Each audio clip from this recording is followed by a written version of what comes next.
Testing, testing.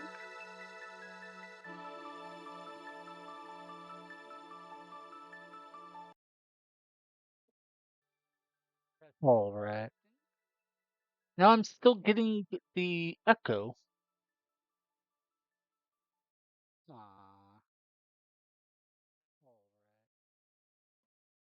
Let's see how it sounds with the game volume on.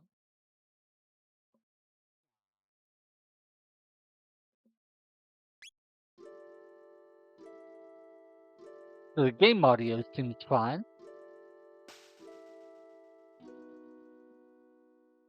Hmm. Okay. Well, maybe that fixed the issue? I can't quite tell. No, I think I'm still echoing a little.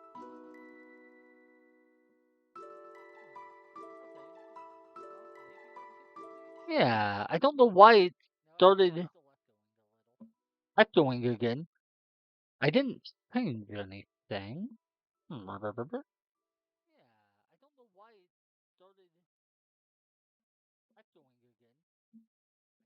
Wait a second. I think I fixed it. Hopefully. Let's give it one moment to find out. Hey, looks like that worked. Sweet.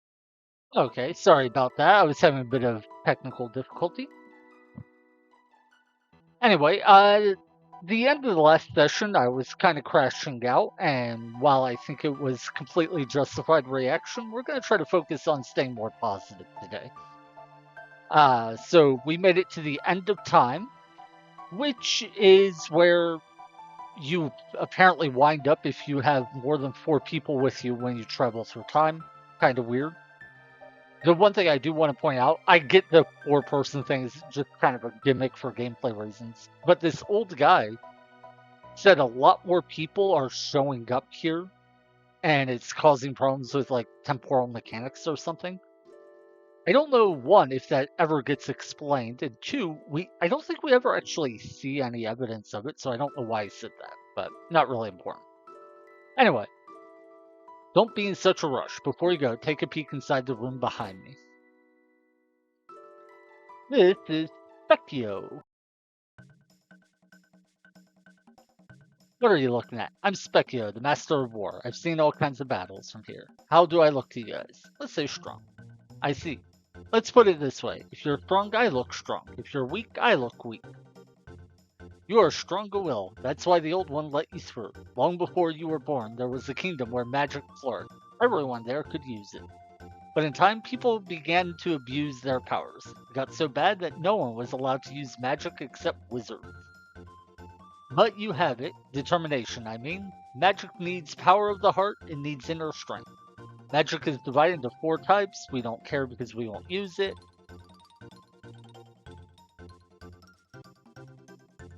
That's the biggest toy I've ever seen. Hey, you're not alive, are you? You've got great strength, however. Since I can't measure your inner character, I can't give any magic to you. But your laser weapons will suffice. They inflict shadow type damage. Not just magic, but everything is based on these 4 elements. I don't think that's actually true in this game, but okay.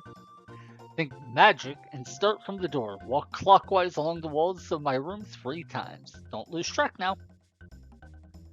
Yeah, I don't get why they have you walk around the room, but should be simple enough.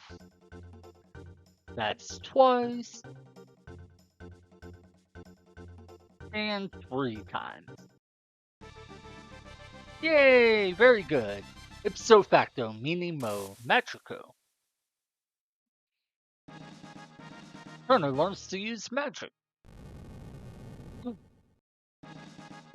Luca learns to use magic. Robo can't use magic. Poor guy. No, we don't want to try it out.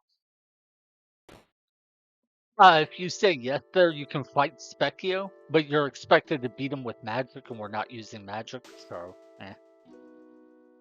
Well, well, people who lived long ago all enjoyed such powers. Now, I know you are itching to go riffing back and forth through time, but first you need to return to your era.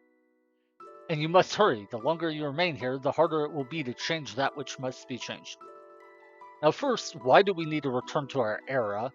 And second, What is he talking about? There's nothing to suggest that staying here an amount of time actually affects it. Hello.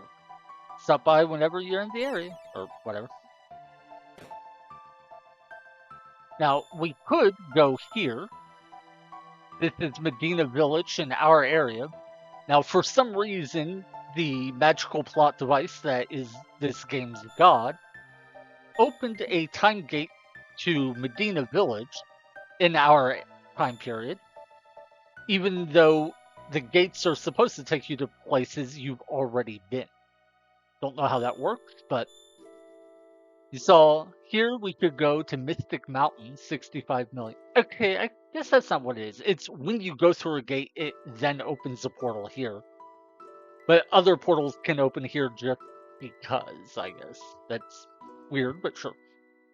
So we could go into the past. We could go back to the present where the game is telling us, but for now we're actually going to go back to the future.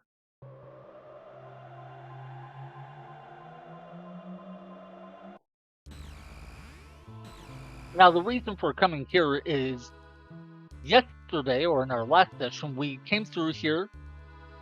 Wait, oh, there's a. We came through here, but there was one area I skipped.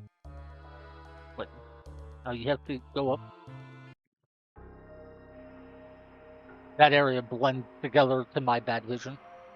Anyway, in our last session, we did a bunch of stuff up here, including letting Robo get beat to death almost, while we did nothing to help him because we're assholes.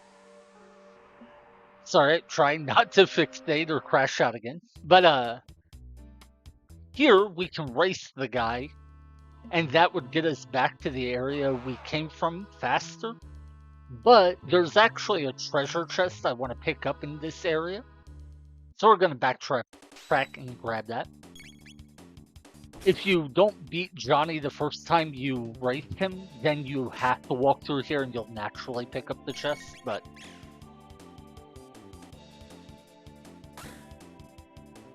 I wonder, yeah, maybe it would have been better to lose to Johnny the first time.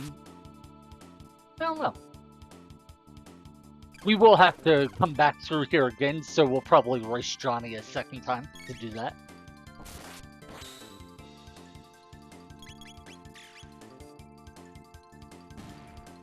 Actually, wait, can we go back to the initial time gate we came through? I think we can. Wonder what would happen. I think we would still be blocked, but let's see.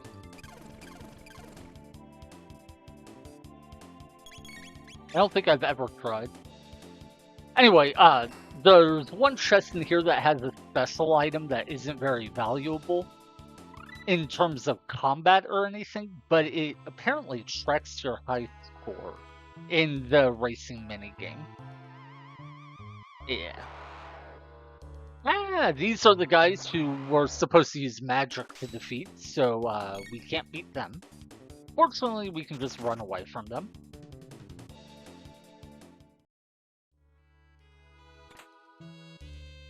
Yeah, the race slug.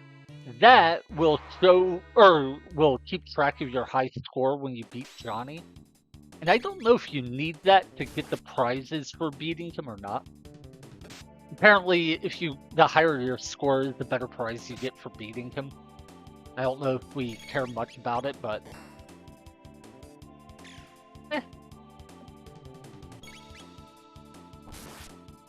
Now, part of the reason I'm doing this, and while normally I might not backtrack, is there's an entire area we didn't go through, so that's what I'm more interested in.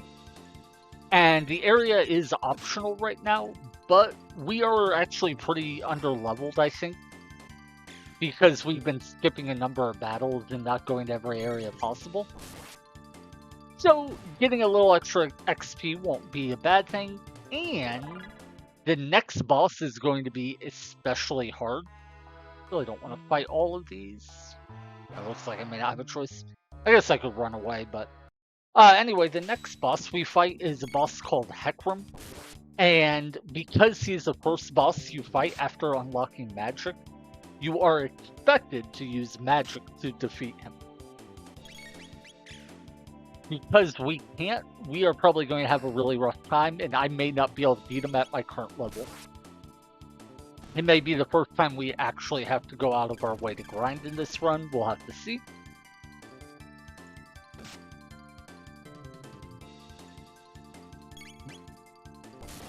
My guess is we'll probably be dealing, I don't know, 10 damage to him. That's based off other enemies we fought so far that you're expected to hit with magic.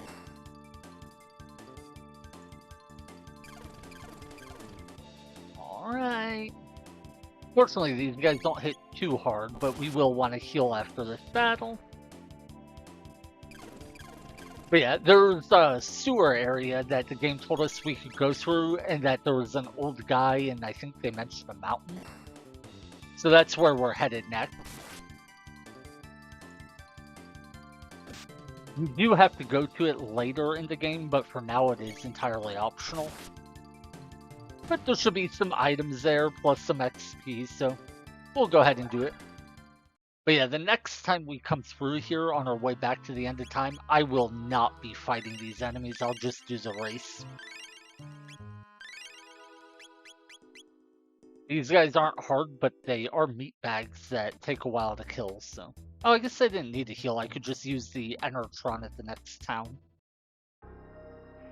Well, instead of doing that, let's just go to the sewers. Yeah, that's the air zone, which is a town. Here are the sewers.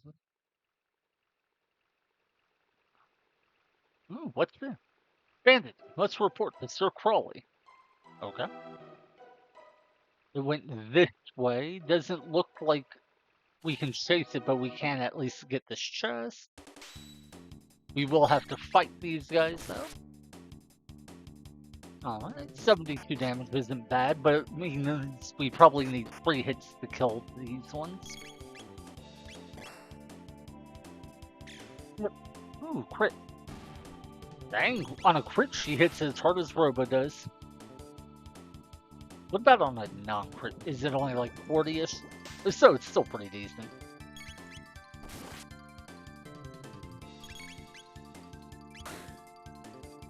Alright. Yeah, about 40, so it's not bad damage. Alright, now Robo will finish.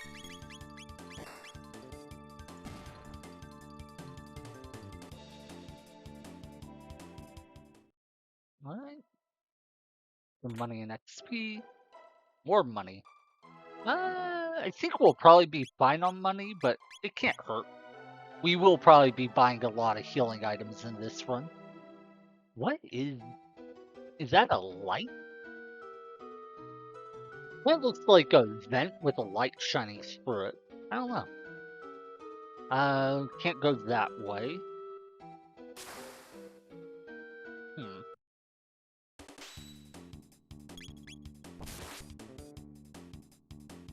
So that deals like half their health.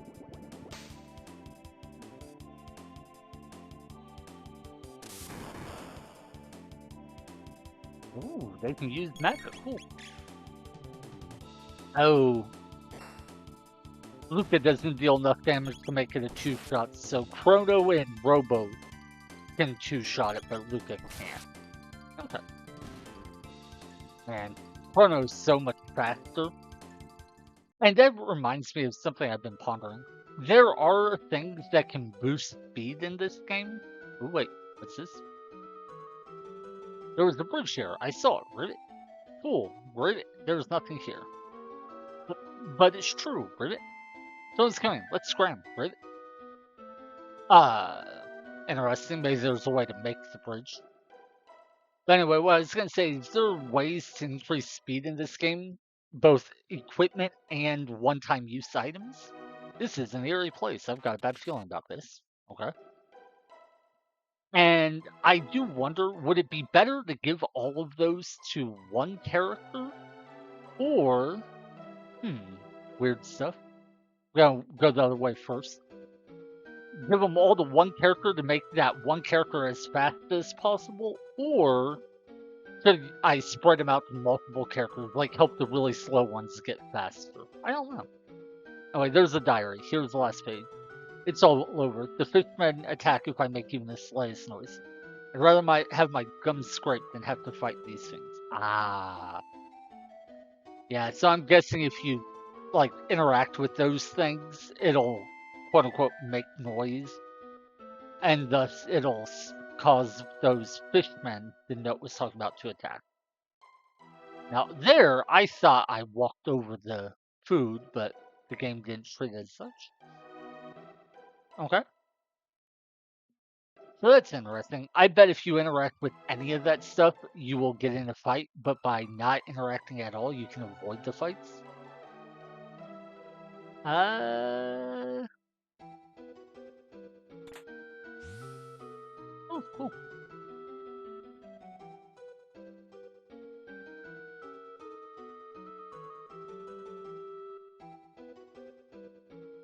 Huh. I see another switch over there. I don't see how to get to it. Did I miss something down here? I don't think so. Brr.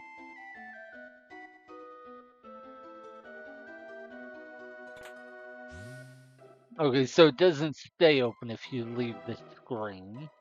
Ah, I was supposed to go up here. Ah, I see. Okay, that makes sense.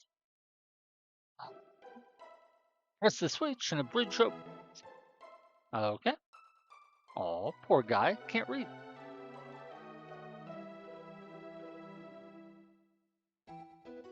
That's cute. Okay, so we come this way. Ooh, a rage brand. Not sure what that does. Let's check.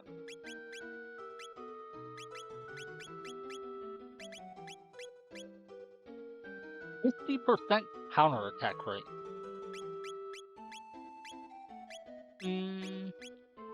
Yeah, we could get defense or strike power, or strike stats increased by only 2, or a counterattack. Let's equip the counterattack item, see what it's like. I don't know if it's good or not. The 3 of them are almost here. Coming through the sewer like they own it. They must have a death wish. We shall teach them a lesson. Let's show them, hee hee. Just let them come through here. They'll be chopped liver. Haha, yeah, okay, they're laughing. Sure. That's a lot of laughter. Huh? Okay.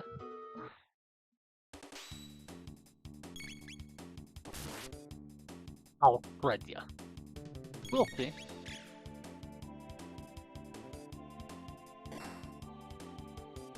So we've done like 190-ish damage.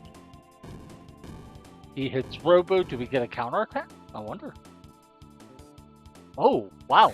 That's a ton of damage. And we do get a counterattack.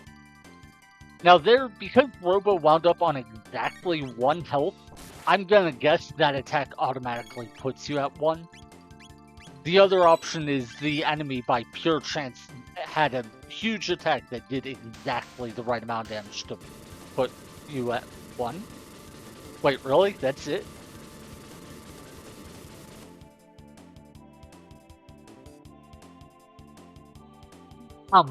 Okay. I did not expect the boss to be that easy. Okay.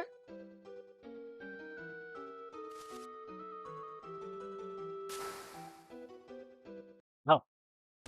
I was thinking since we just beat a boss that there wouldn't be another fight, but okay. I should have used some healing out of combat.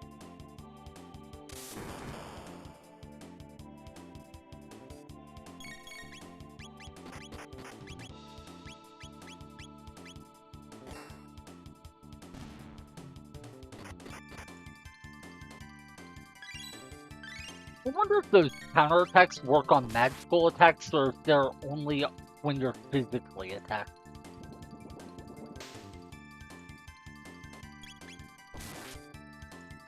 I guess we'll have to watch and see if enemies using magic on them ever triggers the counterattack or not. Oh, nice crit.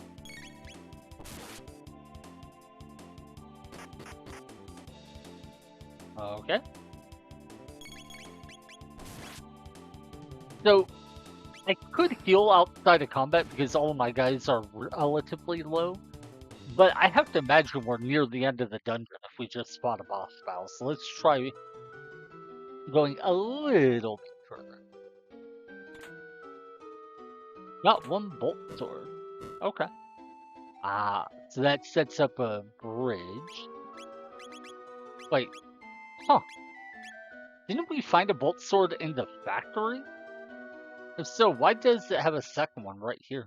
Weird that the exact same weapon would be in two spots so close to each other. Death piece. Okay. Hmm. I'm guessing we just can't come here yet, but is there anywhere to go?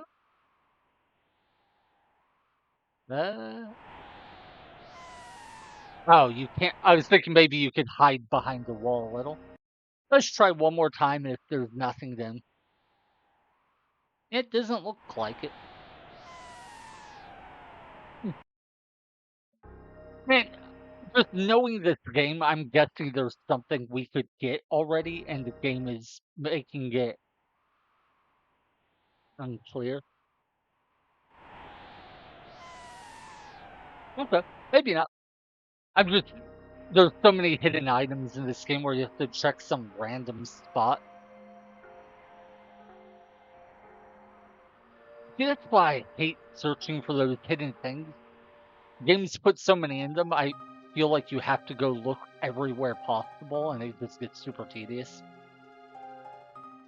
Then I don't look for them, and people get upset, and they're like, oh, well, why aren't you grabbing all the optional stuff? Old man. No, you must not climb Death Peak. Wouldn't make it very far anyway. It has to be the right time. And they have to show you the way. Say, did you see my masterpieces? The Ocean Palace and the Blackbird? I designed and built them both. Okay. No, clearly not. I am pleased you think me worthy, O wise one. I wait your final program code. Now, don't go getting all emotional on me, critter. Back to work now. Curious crest is engraved here. So is he just gonna say the same thing? We can't, like, ask him any questions? Really? Why is it...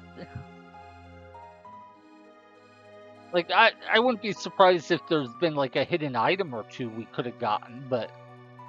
Why is this a thing we can do at this point in the game? Like... Oh, wait. Something? No. I don't get why we can't just ask basic questions to try to figure out what's going on or anything. Characters just walk up, it's like, huh, that's weird. Oh well, I guess we won't worry about it. Oh well. I'm not gonna crash out today, just keep telling myself, oh well, whatever, we'll kill them. So we did get a couple items. One was the bolt sword, which I don't know why we got a second copy of. The other was, yeah, what just happened there. The Rage Bandit lets Robo counterattack a ton.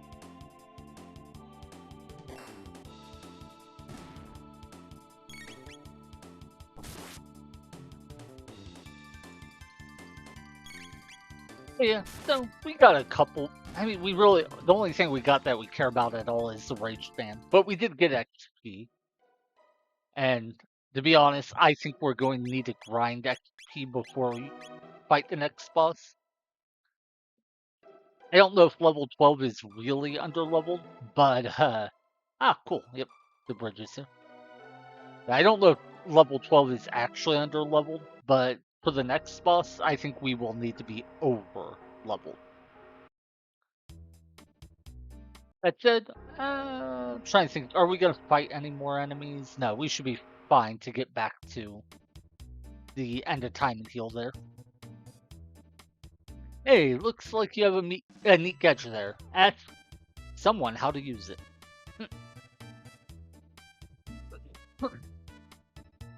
Greetings, Lifeform. I am something, the Log Keeper. I'll record your 3 fastest times. There are two ways to race Johnny. Which do you prefer? With turbo boost or without turbo boost? Let's try without boost. And it said L and R change perspective. Okay. Let's give it a shot.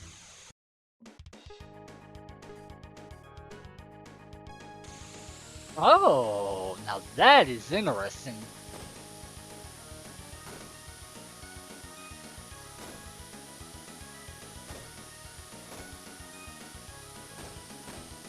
Ah. Yeah, now we're playing for score, not just to be the first across the finish line. Ah. So staying in front of him actually matters. At least I think that's how it works. I was...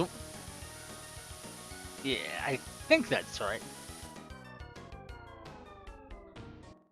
Hmm. It would work like... Wait, does it not count? Oh, it only counts your score if you win. Okay, then we will play with Turbo, because Turbo makes it much easier to win.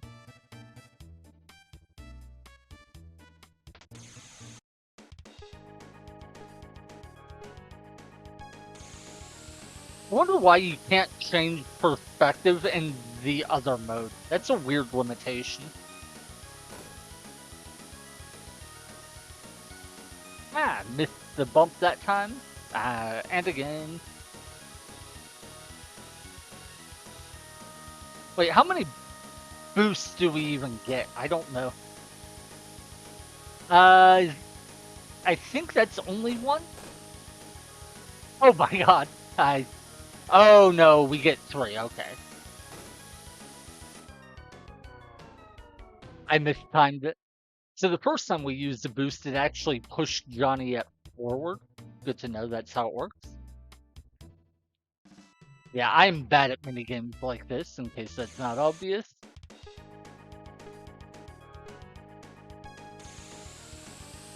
I just really don't want to walk through the monsters again, so...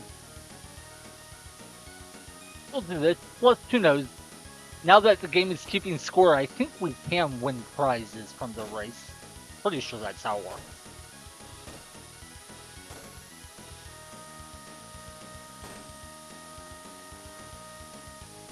So we'll just say 1 boost for the end.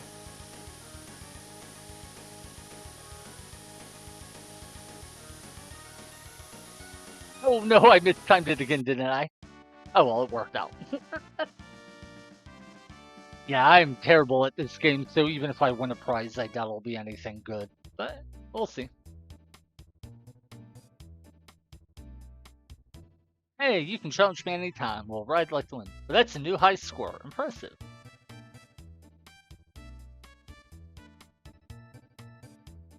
Nope. Okay, maybe you...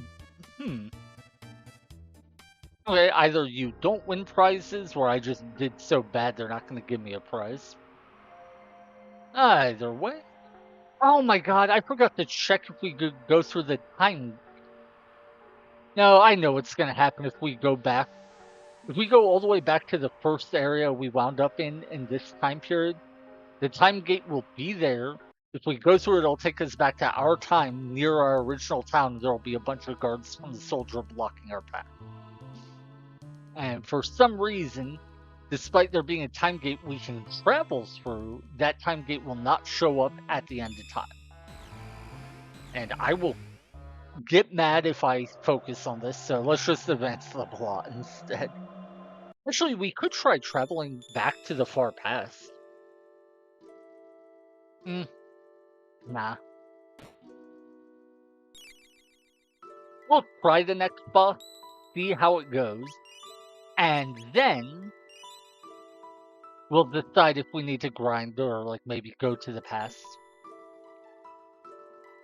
I do kind of want to just go to the past to see what we can do there. I know this isn't far enough into the game that you're expected to, so the enemies would probably be quite difficult, but... Okay. We appear in a guy's cabinet. Gotta wonder why the portal would be there, but okay. Did you people just come out of my closet? Get out of here. Okay, I mean, that's a reasonable response. Wait, that guy said something like, "Who do you think you are, coming in and out of our closet all the time?" This is the first time we came out of it. Are other people coming in and out of this closet? If so, I'd love to hear more about it. Medina Village was founded by the ancestors of the mystics who lost the word to human beings. Okay. Anything? It doesn't look like there are any items to find. Hey, wait a minute. There's an odd man who lives near the cave in the mountains to the west. You might enjoy a chat with him. Hey, yep. Humans fought the mystics over 400 years ago. My motto is forgive and forget, but not many seem to agree with me. Okay. That's a good motto. What is this? Ooh. From where does this eerie chanting originate? Okay. Do we really approach the guys who hate us as they're worshipping a statue? When Lavos is awakened, all humans are doomed. So I think this is the first time we get a hint that Lavos is not from the future. Not to fixate on what I was talking about the last session, but something that blew my mind is we find out about Lavos destroying the world in the year 1999 from a computer we accessed in the year 2300. No human's gonna talk to me. Okay. And then our party's reaction is to say, well, let's go back to our time, the year 1000, to research about Lavos. Up to that point, I don't think there's anything to suggest that Lavos was on the world, back in 1000 AD. As far as they know, Lavos came up from underground in 1999, destroyed the world. So why would we go 1,000 years before that to research him? When for all we know, he didn't come to the planet until like the year 1500. Get out of here. Let's leave. You know it all, humans. Teach them a lesson, boss. Anyway, I think what we just saw is the first time we ever get an indication that Lavos actually was around in the past, and therefore we should go into the past to investigate. And it was an entirely optional dialogue. Okay, well, these guys were easy. 33 experience, yeah. We got you both? Yeah. Alright, I'll sell something to you. Yeah, I don't think we're gonna buy any of this. It looks like everything is 10 times as expensive as normal. Actually, that might not be true. No, it can't be true because the Demon Edge costs the same as the Steel Saber. But the Demon Edge is, what, like 42 points higher? And would actually be really useful at this point because we're about to fight magic enemies, huh? Yeah, then I wonder what the ratio they multiply things. Oh yeah, and see, tonics aren't 100, they're 1840. So does that mean everything's price is multiplied by 184? If so, why would Demon Edge and Steel Saber be the same price? Maybe like it caps out at a point? I don't know, it's weird.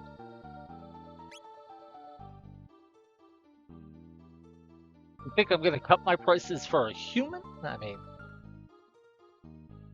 if somebody just beat you senseless, I would probably give them a pretty decent deal. What's to stop them from robbing you? Okay. Hope the humans get what they deserve from Heckran. No room for humans. Okay. Let's see what happens if we force the fight here. Are they going to charge a crazy price for resting here? Probably. So, I don't think that makes sense. Because if you hate humans and you're willing to kill them, since we're apparently fighting, why not let them rest than kill them in their sleep?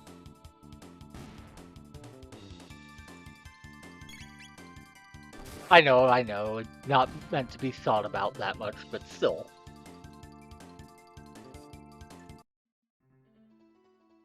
Great. Help. Yeah, 200 gold per night. No, I would not like the rest.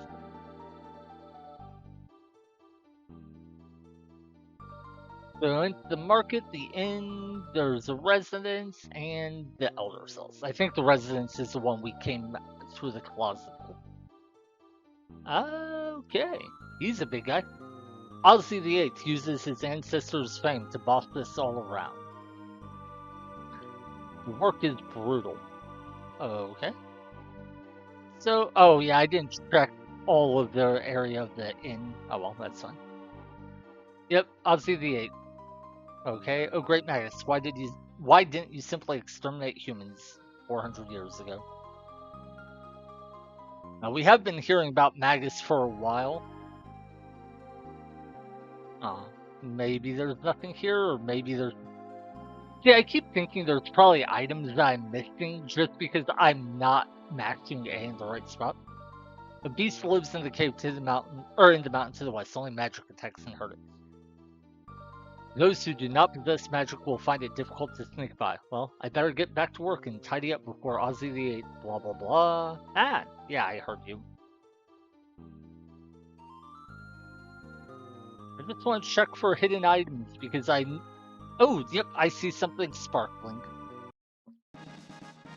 Hey, a magic tab, which we don't care about since we won't use magic.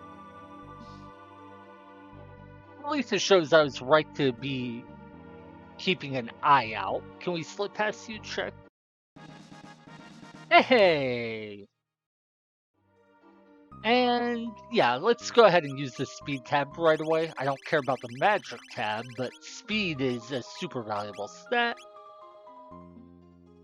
Oh, it doesn't show you the speed on this screen. Let's see. Speed 14, 6, and 6. So here I'm really curious. I know Chrono has the speed belt on for like +2 speed, I think. So he's at 12 speed to these two having 6. Hmm. If I give one of them the speed tab, they'd go up to 7. Could give them the speed belt, go to 9. But would one of them having 9 speed and Chrono having 12 really be better than Chrono just having 15? I'm not sure.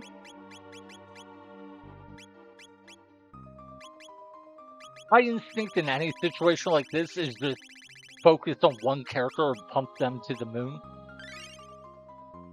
I don't know if that's the best idea or not, but it's all I can think to do at the moment.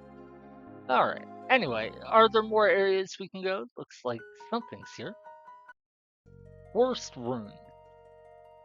Ooh, the mid-ether, and then some sort of statue. Some sort of statue made of light that we'll have to come back for later, I suppose. Okay. But hey, we did get an item, so it was something. What about up and to the left? Anything up here? It doesn't look like we can get there. Let me try over. Okay, we can. Ah, I don't get why we can like walk here and even here if there's nothing to do. Like, it's like why can we go to some mountains but not others? I don't understand. Oh well.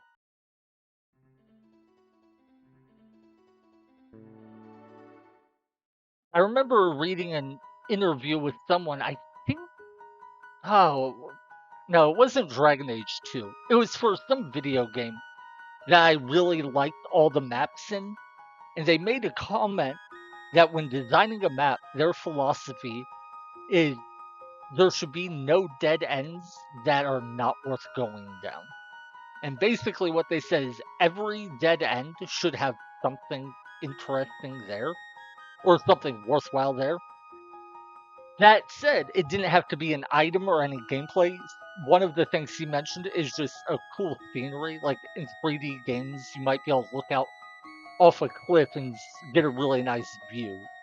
Or there might be like a statue put there that you can just look at. And I really like that advice. Ah, hello. Could I interest you in a weapon? Sure. But yeah, I do really like the idea that everywhere you go should have something interesting to it. Or not necessarily interesting, but something worth, like something there to justify having gone to it.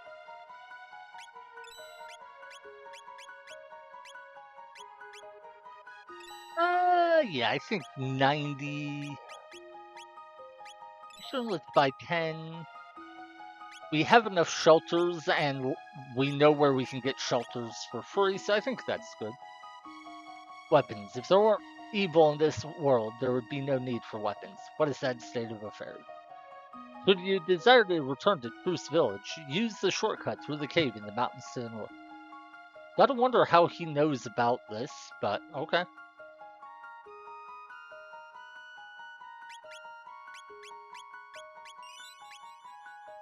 Right, so we're what, level 13, I think? No, 12. So yeah, we'll see if level 12, maybe 13 is enough to defeat the boss. We might level up depending on how many fights we do on the way through.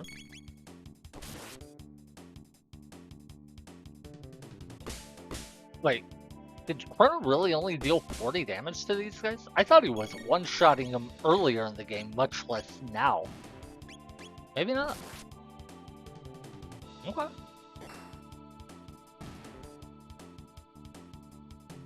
22 experience. Yeah, those are really low-level enemies.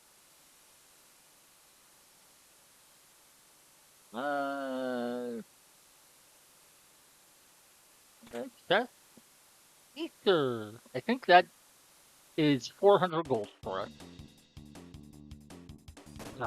Okay. Some octopus things. And a gym bottle. Okay, he only takes 4 damage. We're just gonna run away.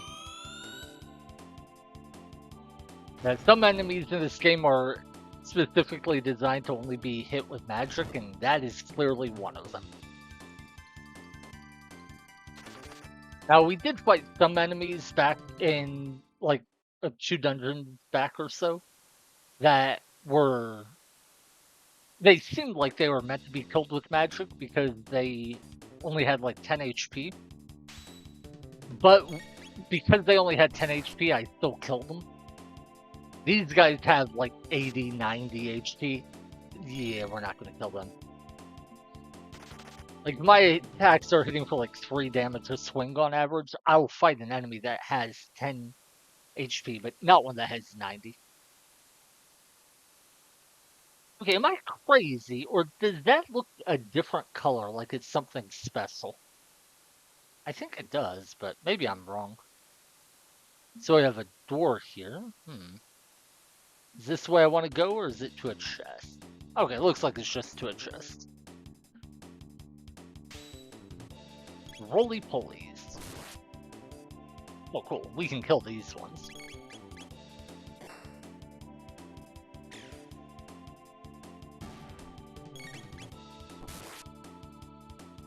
I don't like skipping too many battles because I feel like I'm kind of being beat.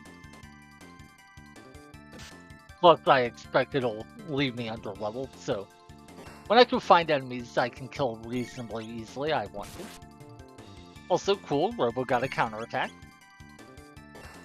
Particularly on a character as slow as him, counterattacks are cool.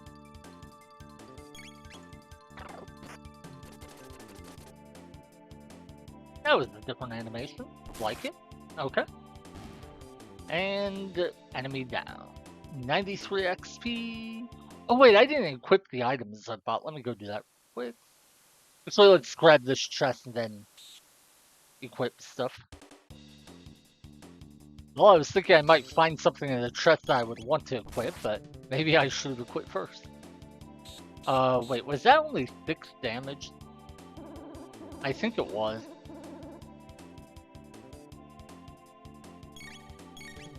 Yeah, so these are more enemies that we're not going to kill, so let's just run.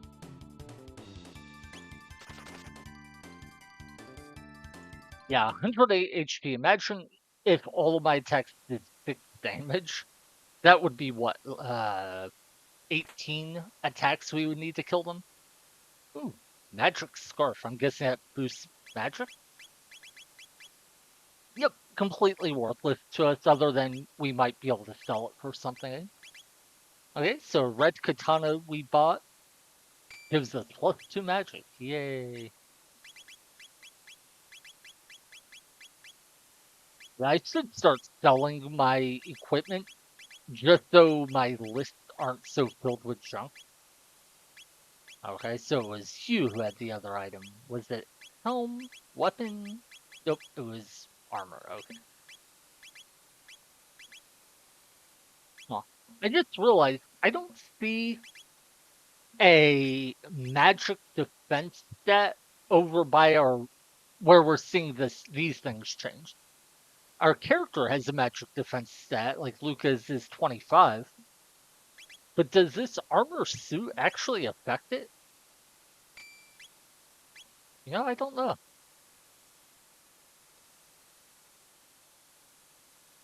I don't know if your armor of or I don't know if the physical defense and magical defense calculations both use armor or if it only applies to one of the two. All right, we've already established that we aren't fighting these guys. God, running away so busted in this.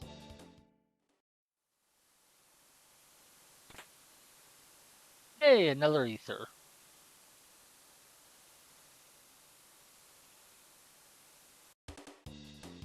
All right, what enemies are these? Ooh, roly polies. Whoa! I accidentally hit my speed up button. It removes the frame limiter so the game runs as fast as my machine will let it.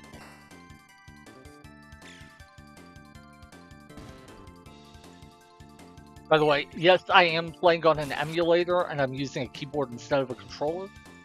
I actually own this game for the Super Nintendo and have a controller for it, but I don't have a way to hook them up to my computer. I could get the cables, a capture card, and all that junk and do it, but one, that's a big hassle, and two, it costs a fair amount of money. And it's like, why bother?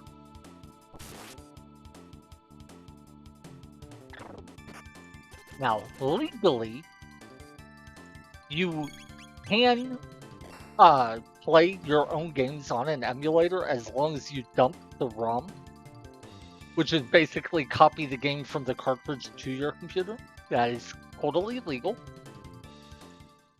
The question of if you can download a ROM when you already own it, a little murkier, but it is pretty generally accepted to be illegal. And you can guess which option I went with. I will say, I have dumped ROMs plenty of times. Something I thought was cool is I learned how you can then re-upload a ROM to a cartridge, where basically you can take any game you want and put it onto a physical cartridge, even just a blank cartridge that never had a game. Or sometimes, and much more common, what people will do is they'll take a fan mod, basically take a copy of the game, put it on their computer, modify it to change whatever they want, and then re-upload it to the cartridge so you can play your custom game on a real physical cartridge on the original hardware. And if you want, you can even make your own game completely from scratch and do that.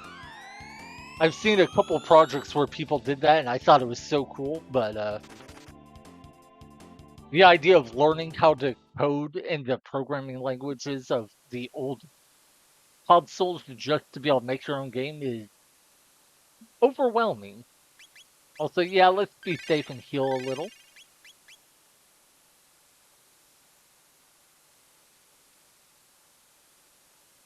But yeah, I really respect the people who do stuff like that because I understand just how much work it must be and how much knowledge it took. So very impressive that some people did. Is that chest open? Yeah, okay, it is. Uh, Sure. If I'd known there'd be a save point here, I might have just used this shelter instead of a tonic, but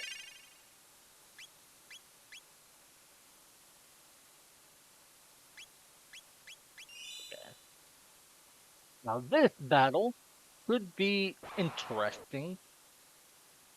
Threat to Magus's, I think it said enemies. Yeah, we just attack, see what kind of damage we deal. 4 points. Yeah, that's gonna suck. I know there's some variants, so 10. So far, 18.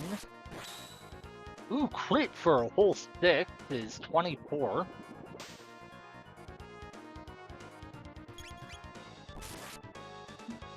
Ooh, 33. This is gonna take forever, isn't it? 37. 39.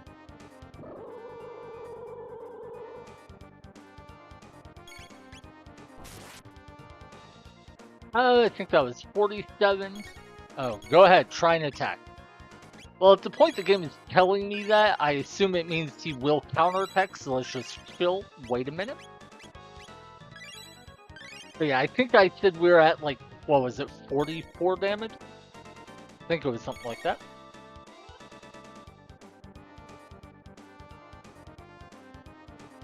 Okay, brief counterattack break. I think that's 56, 62, 66.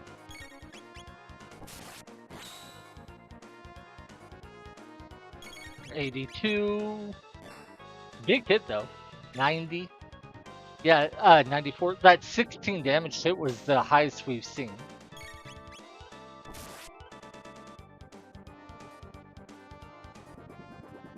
Oh my god, this is gonna take forever. Because I think we're at 100 damage.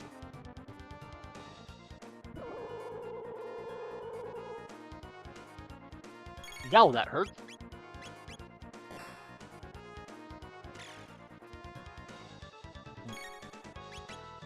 No, no! He said it right as I queued up my attack. Oh, this is gonna hurt. Well, at least we have confirmed it works as I expected.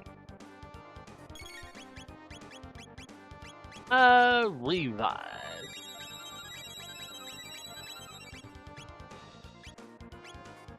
Yeah, we'll just use tonic since he's gonna sit around doing nothing for a while. Mid tonics would heal faster, but we don't really need to worry about speed if he's just gonna sit there doing nothing.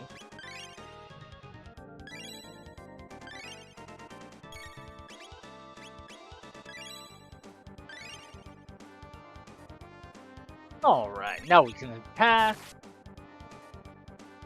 I think we're at like 120 now.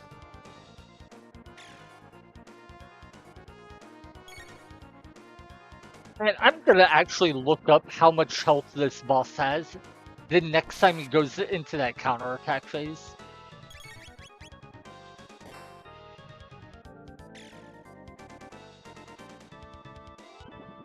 Might also start reading a book. Wait, did Robo take like half as much damage as Chrono did from attacks, or did they just get hit by different things? Oh, this is Cyclone, the other is some unnamed bubble attack. Gotcha.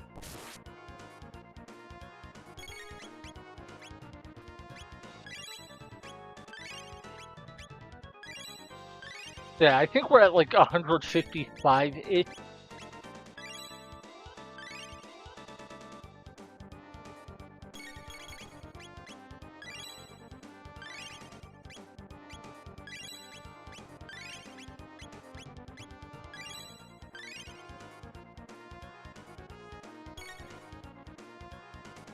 Alright, let's go start typing. Wait, one sec.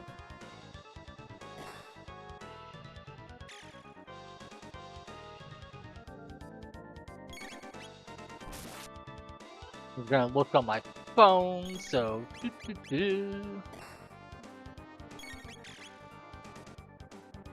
Oh my god, I'm dealing so little damage. I swear I'm dealing less damage now than before. I don't know if it's just coincidence of what my damage rolls were or something changed.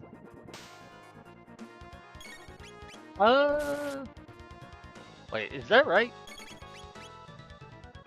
I think, if I'm reading this right, he has 2,100 health. And we are, I believe, at like 190. Yeah, see, that was only 3 damage.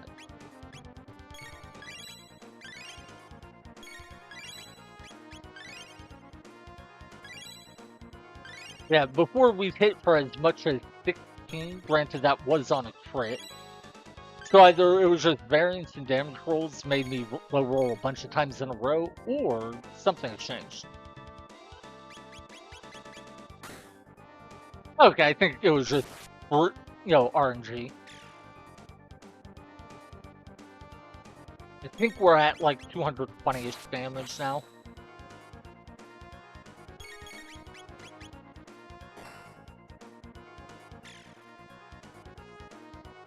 So I think we're at like 235. It'll be interesting to see, one, if we can beat this, but two, if we do, how close my final count of the damage will actually be. Because I think we're at like 242-ish.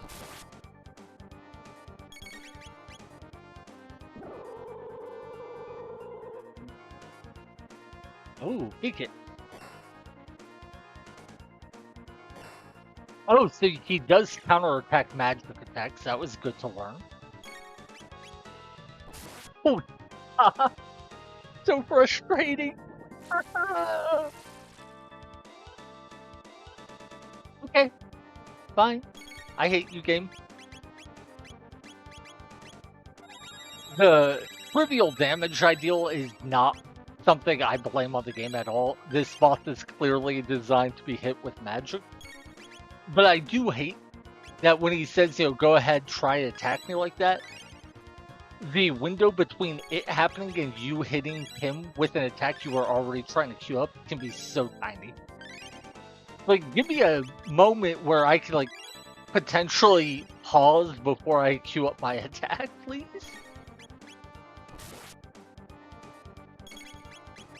No, I've completely lost track of damage. I think we are at like 260, but I could easily be off by like 30 points or more. That said, it does look like he uses the bubble attack a couple times, the cyclone attack once, and then I think is when his counterattacks start up again. Yeah, after this, I believe he'll use his cyclone attack that hits for more damage. Yep. And then I think the next action of his is... Okay. Going to be to, either he bubbles, then goes into his counterattack window, or he just goes straight to his counterattack window next. Yep. Ah. Wait, why does it save the cursor on revive, but not on anything else? Yeah, I might not have enough healing to do this, especially if I keep screwing up and letting my characters die. Because I do not have many revives at all. Okay. You can be fine on health for now.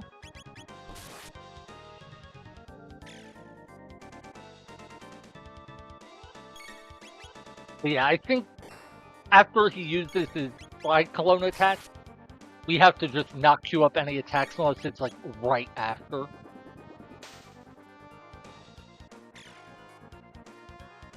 I think we're at like 290 damage. But yeah, you should have a bubble. Yep, and then Cyclone, and then we want to be very careful about attack.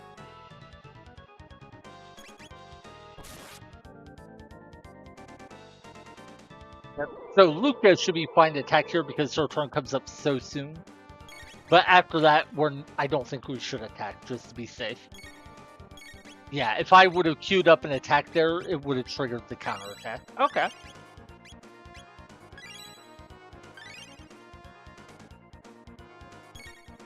But yeah, I do think we're over 300 damage, and he only has 2100 HP, so we're a seventh of the way through the fight. And now that we know his pattern, I think we can avoid taking anywhere near as much damage as we have before. But yeah, I think we're at about 320. I wonder how much leveling up would actually affect our damage.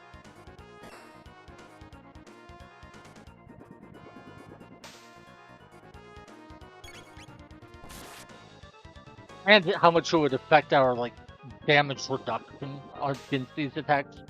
Like, maybe being a higher level would save us a bit of health. Make it so we don't need to heal as often.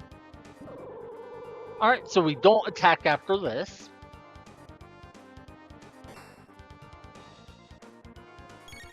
Also, I think we're at about 350.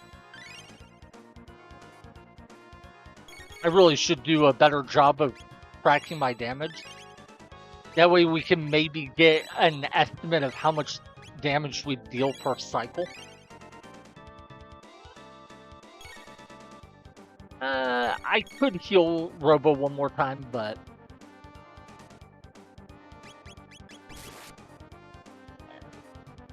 So let's see. 7, 11,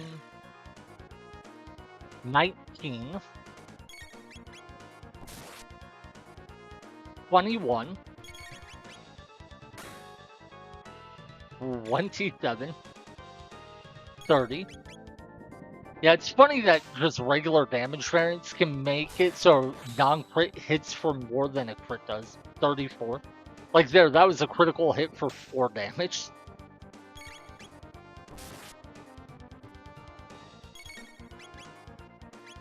Okay, so these two attack that I don't attack after. And we're at 40 damage. 46.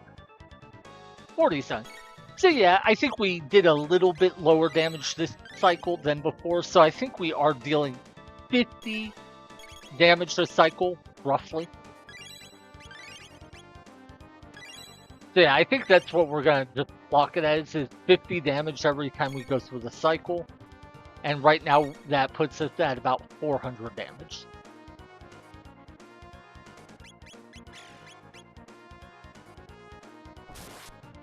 One, 6. Ooh, 24. That was a big hit. 36. Yeah, that damage variance is so huge. 39. 41. I wonder just how the game's damage calculations work. Rating for 4 is so funny. 45 damage this cycle. Ooh, and a counter attack.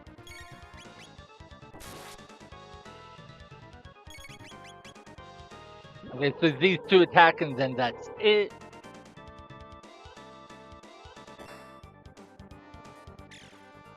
Ooh, thanks to the counterattack, I think we're actually up to 60 damage this cycle, not 40. Or, not 50, rather.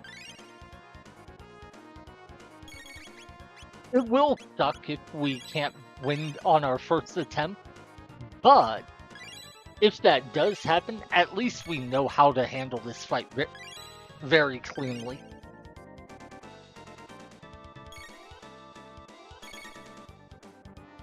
So yeah, if nothing else, we could just go buy a bunch of items, maybe grind 1 or 2 levels, and beat him. I have completely lost track of what we're at, though. I think we were saying about 450. I think we're on 9 cycles, or thereabouts.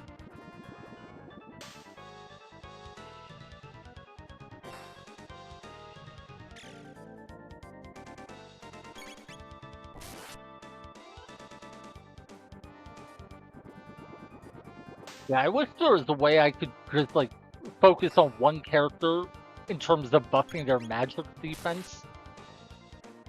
Do that with Chrono, and then potentially just let the other 2 people stay dead. Then again, Chrono's damage is not actually better than anyone else's, so maybe it's best we do it the way we are.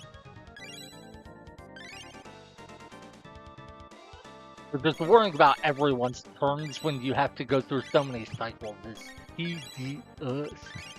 Oh, we're down to like 40 tonic? That's not good. Anyway, I think we are roughly in the ballpark of 500 damage.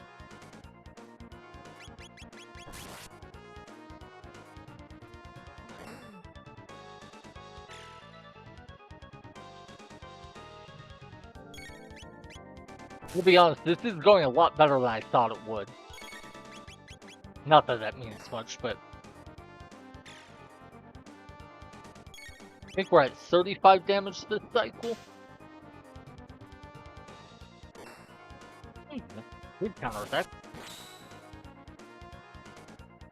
Sorry, the crits for 4 damage just cracked me up. Yeah, I think we're at like 49 damage this cycle. Oh, and another counterattack.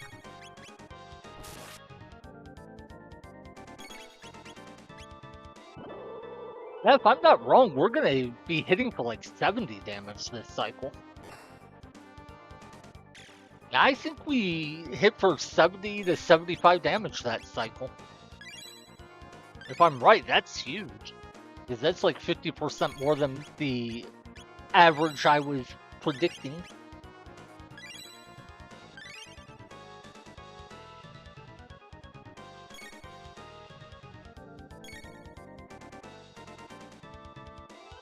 Yeah, I'm pretty confident we are now between 550 and 600 damage on this boss. That's 21 more. 29. 35. 39. 40. 51. Ooh, crit. Or not crit, counterattack. 57.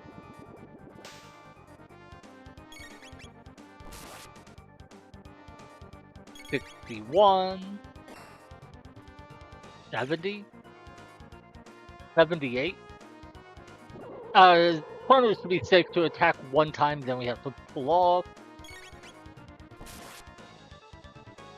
Was that really close to like 83 damage? If I'm tracking right, that was actually a really nice cycle.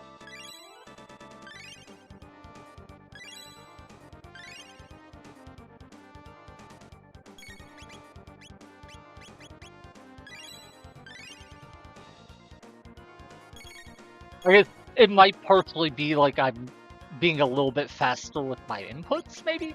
That or maybe it's just variance. I don't know.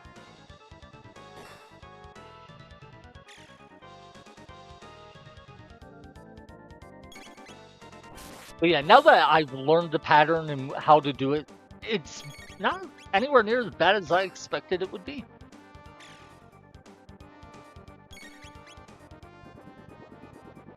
Let's see if we get a counterattack here. Ooh, we do. Nice. Not for much damage, but yeah.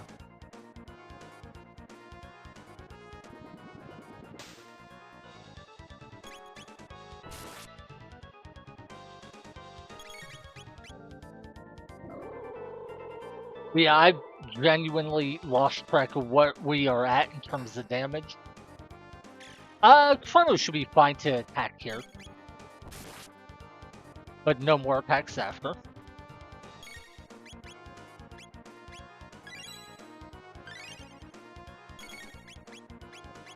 Ooh, I actually wasted, I think, exactly 1 point of healing there.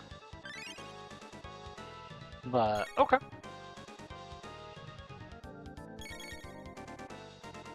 Yeah, I think we are up to like 700 damage? I've genuinely lost track, though.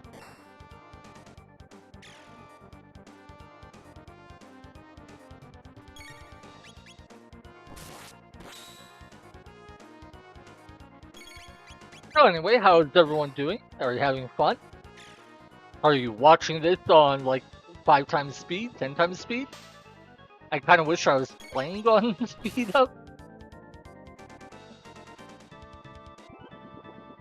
Okay, so it's gonna use one more Cyclone.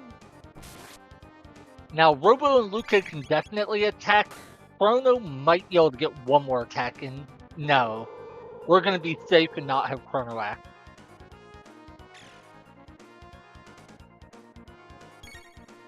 But yeah, if I had bought more healing items, this definitely would doable. As it stands, I think we will run out of healing before we can beat the boss. But yeah, with just a bunch more mid-tonics, the boss would definitely go down. And we should have enough money to do it, so. Right, are we really going to beat Heckran, a boss intended to only be beaten with magic? Not only without using magic, but while only level 12? That would be crazy. I think we are going to, though.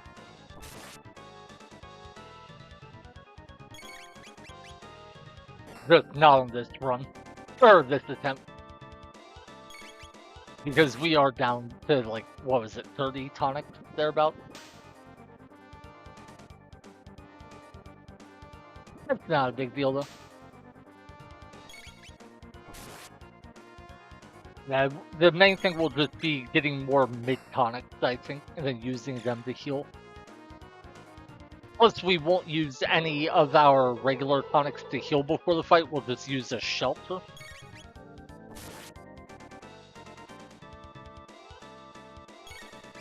That said, I do think it only takes like 4 tonics per cycle, now that we've kind of gotten the pattern down. Maybe that's what I should do. I should start keeping track of how much damage we take every cycle. Yeah, why not? To focus on that more than how much damage we're dealing. Because if we know roughly how much damage we'll take per cycle, that'll give us a good idea how many tonics we'll need to use per cycle. By the way, I do think we're roughly at like 850 damage.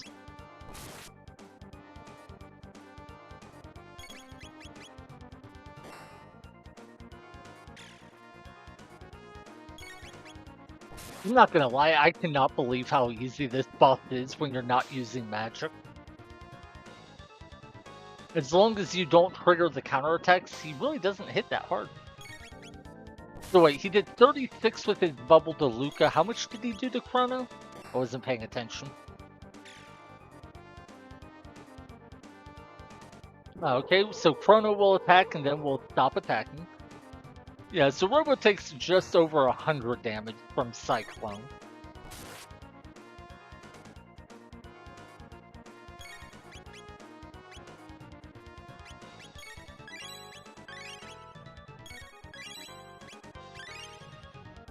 So maybe what I need to do is start figuring out when I could fit in mid-tonics without it being super wasteful. I think that would be the next step to improving my ability to do this fight. Yeah, I think we're at like only 900 or so damage. But even if I'm off by, say, as much as 100 and we're at 1,000, I am still going to run out of tonics before this boss is at like less than half health or so. So we'll definitely have to start using mid-tonics, not just regular tonics, is the point.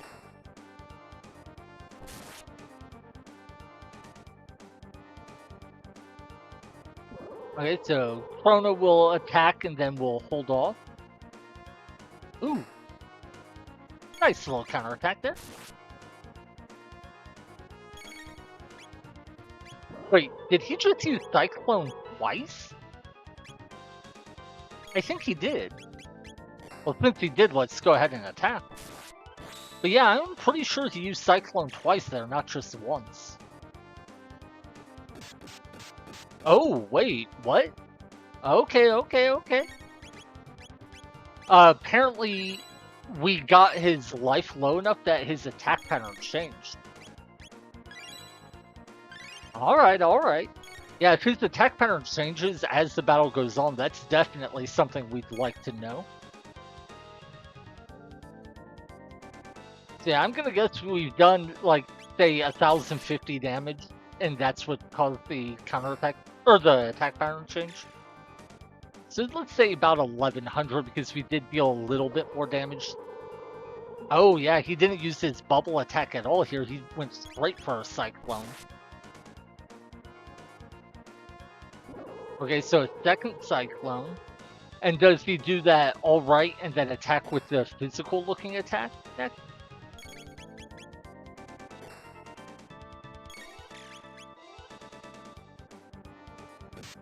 Yeah, okay, okay. Well, that's not as scary as the cyclone attack is, at least.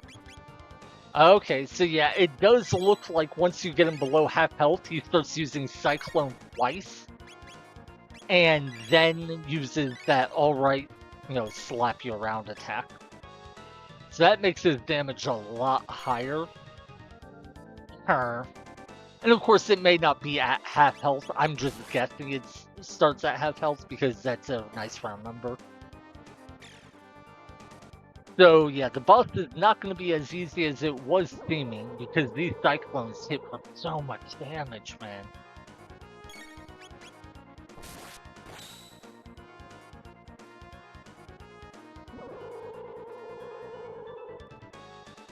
So Luca does only take about 90 damage from the cyclones, whereas Robo takes about 100. And I think Chrono takes about 100 as well. This attack fortunately only hits for about 60, so that's something, but...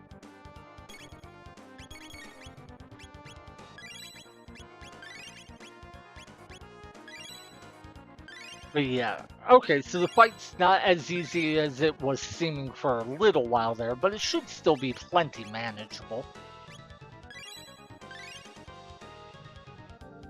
Main thing is we will need more healing items than I had thought. Oh well.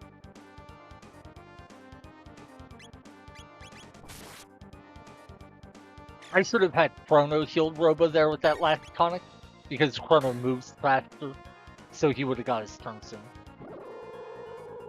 Yeah, so Cyclone against Chrono is, yeah, basically 100 damage.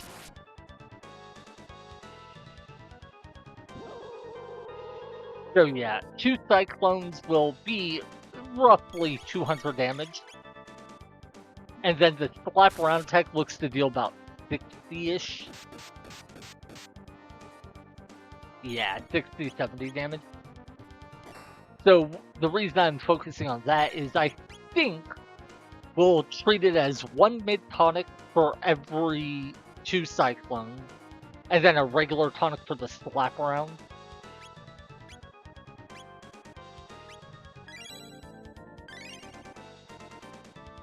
So if we go with that, then once he gets below half health, we need 2 mid tonic, or I'm sorry, 1 mid tonic and 1 regular tonic per cycle. Before he gets to that point, I think we just needed 3 tonics, or 1 mid tonic per cycle. Yeah, I think that should be manageable.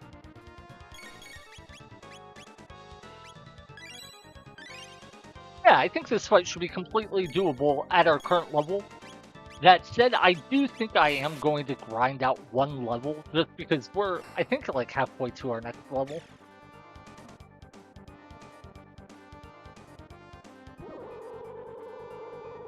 And a big thing I'm running into is we can't use our mid tonics very effectively because our HP pools aren't large enough.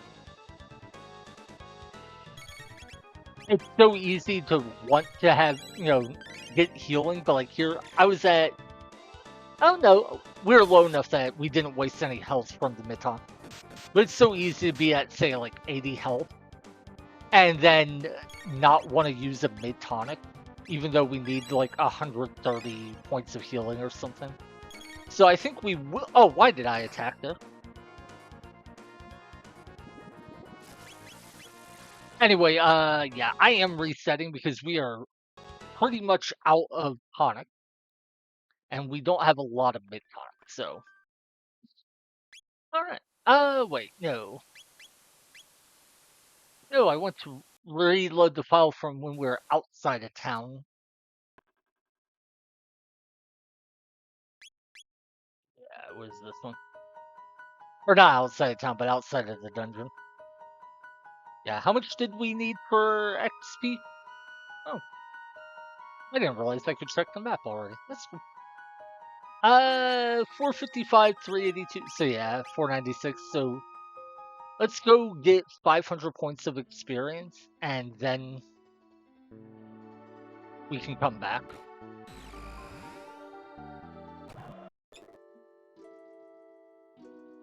You know what? Just because we gotta do something. Let's see what the path is like for us right now. I don't want to fight 4 enemies necessarily, but let's just see how it goes. Now, I do know from previous playthroughs that these enemies are weak to electricity. And so if you use an electric attack, I think it deals bonus damage, but then also they get like stunned or something. That makes them easier to kill. The main question though is just how much XP do I get relative to how difficult they are?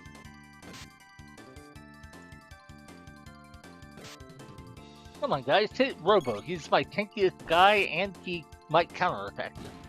Okay, one's down. That's not too bad.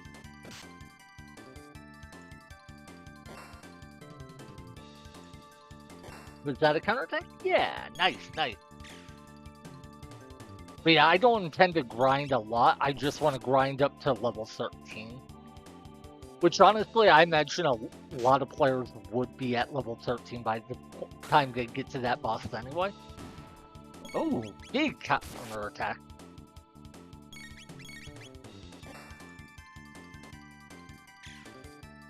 Alright. Hmm.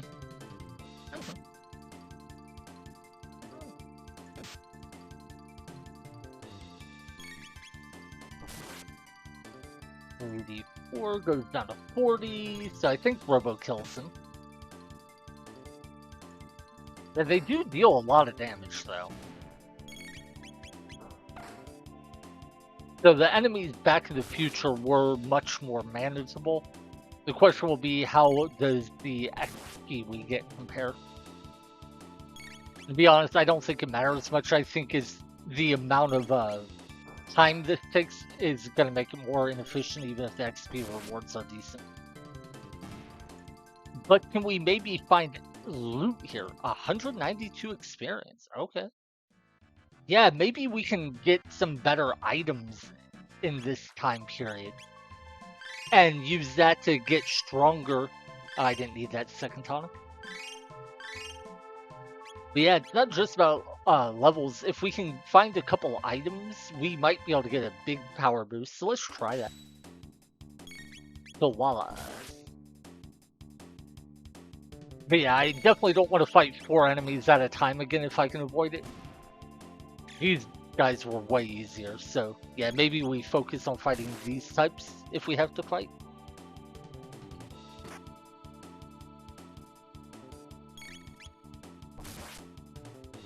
Alright. Yeah, those guys were easy. I didn't see how much XP we actually got. Let's see, Luca needed 496. I think we got 190 from the first fight, so that'd be 306. If I'm right, then those two guys gave us 86 experience for the fight. Oh, for now, let's run past them and see what we can find in terms of towns and shops.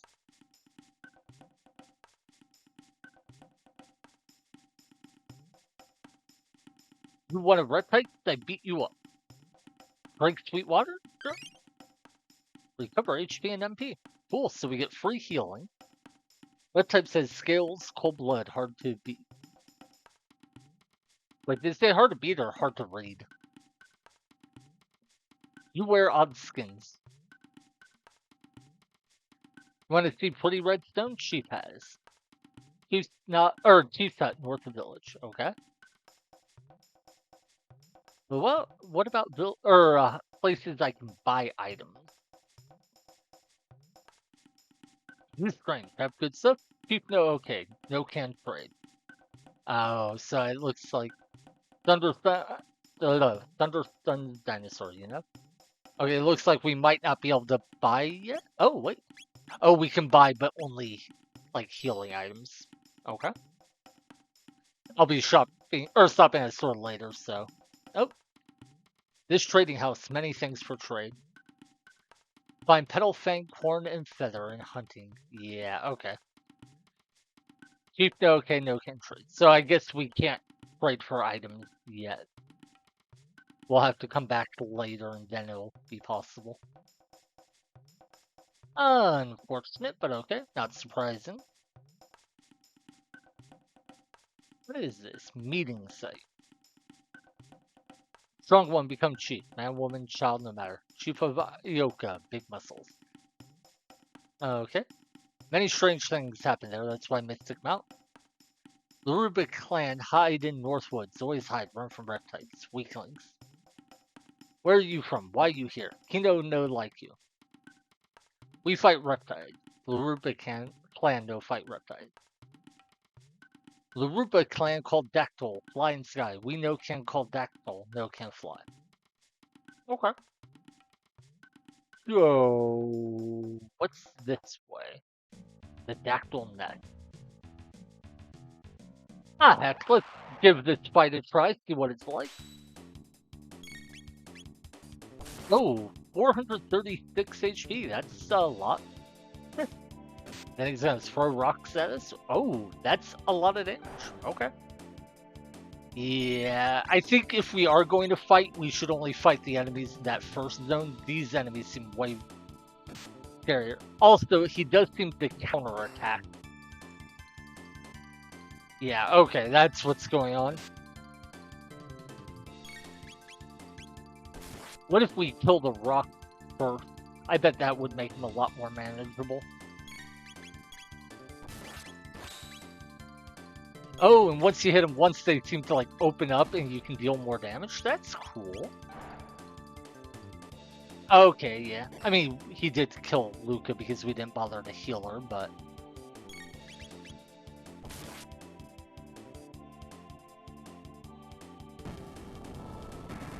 Oh, but apparently once they open up like that...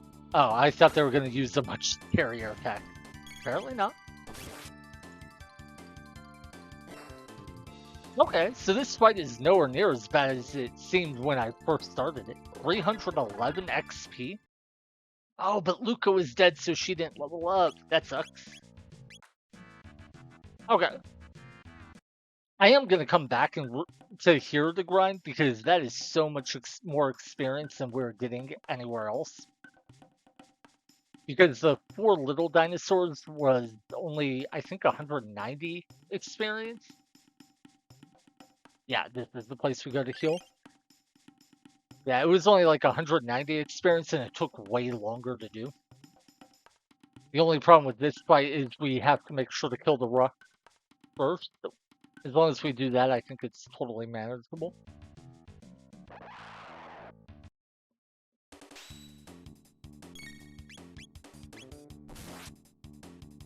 Okay, now it reveals itself.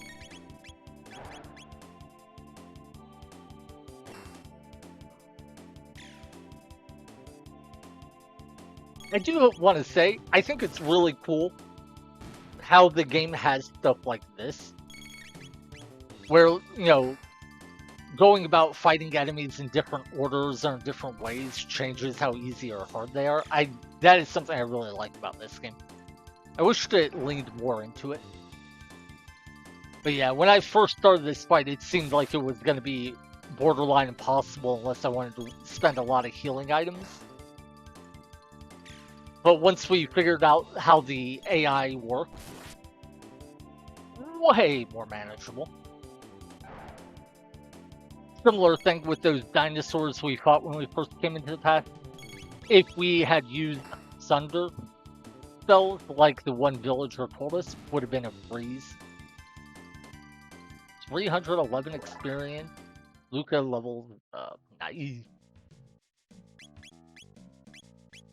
So we only need like 2-3 more battles to get some more levels. I wonder. I don't like grinding, but I mean, is grinding a few battles for experience really any different or worse than grinding or taking a long time against the boss? Like, fighting enemies here will presumably save us some time against the boss, so it might really not be much of a net loss in time if it's a loss at all. I'm gonna see if we can find any items. I did see a treasure chest, so maybe that'll have something useful to us.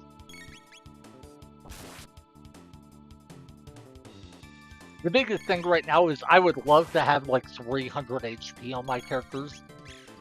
That way when I'm fighting the Heckran, my characters can drop below 100 health.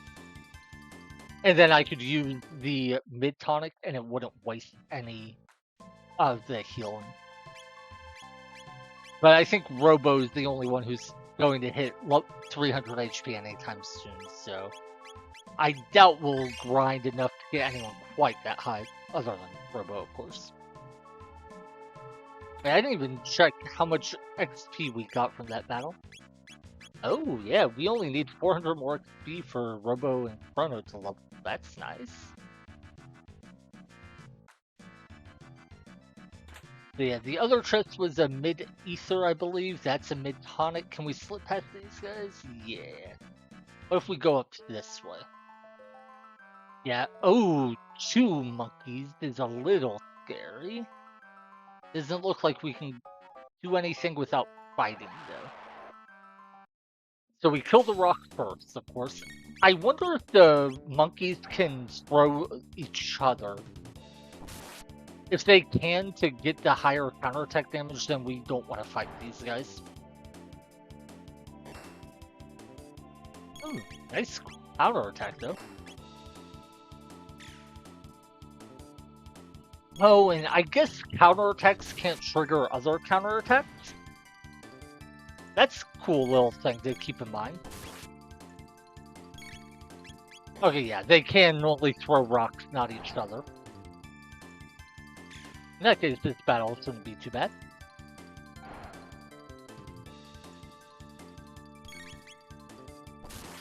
Alright, 1 monkey down.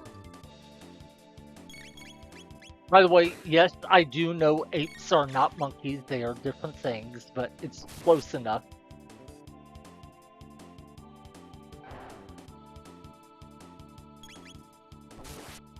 Alrighty. 340 experience. Robo levels up. Nice. But yeah, if I do have to grind, I would much rather grind in situations like this where I'm exploring new areas and learning than just refighting the same battles over and over.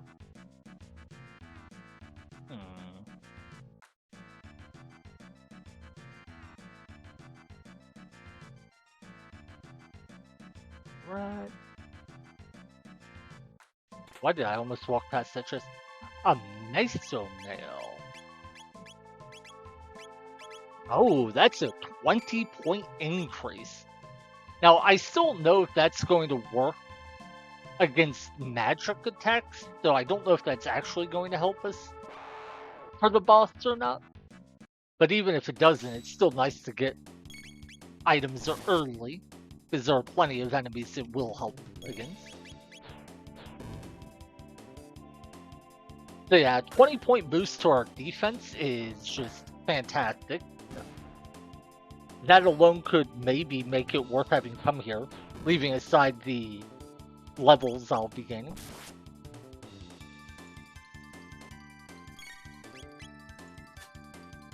Hmm.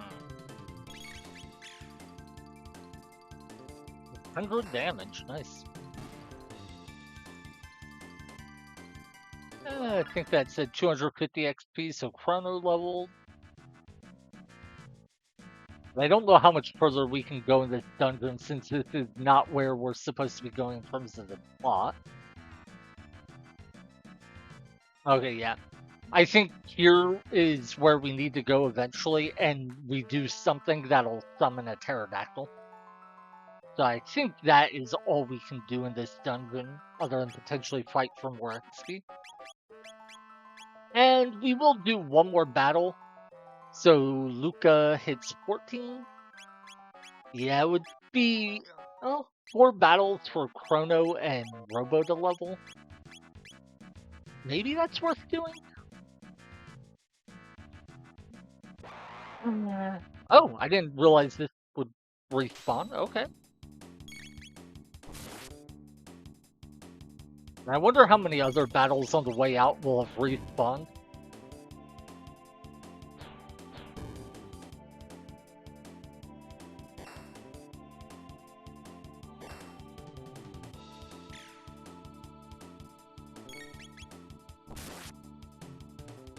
Hey. Okay, just one left.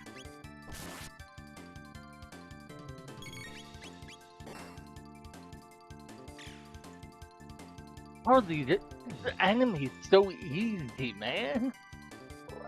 Like, that's not trash talking, it's just the difficulty curve to this game is such a joke. I wonder when or if it ever actually gets difficult. Not for this run. I imagine this run will get difficult because we're not letting ourselves use physical attacks.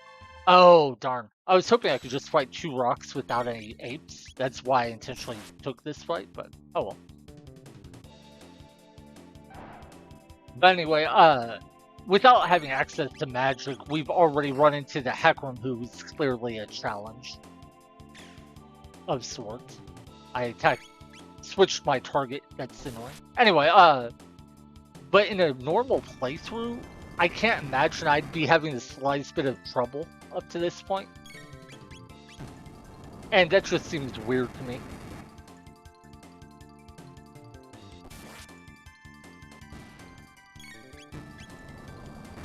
Alright. Another attack. 31.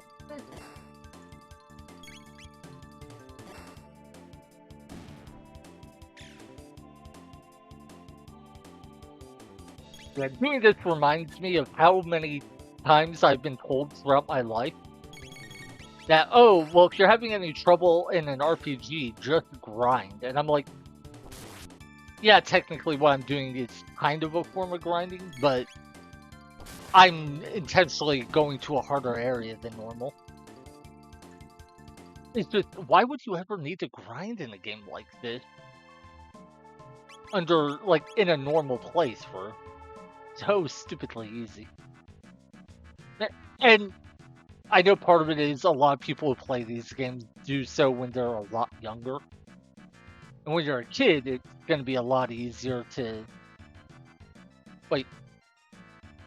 That was interesting. There was no rock to this fight when I came back through because the rock would have been blocking our path. Huh.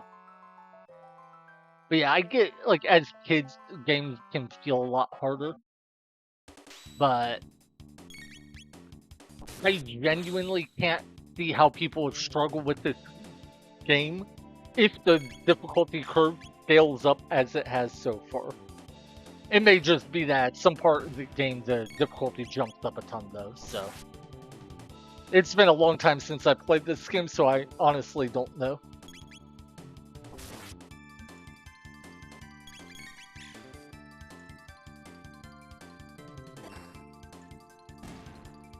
Alright.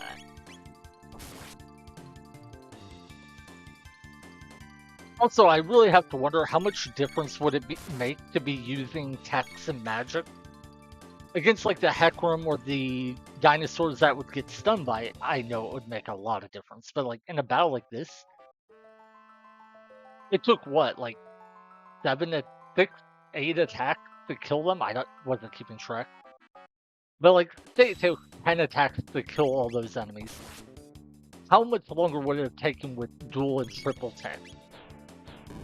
Or even just regular ones? I don't know the answer, but I would love to find out. Oh no, Chrono could die if I don't heal him.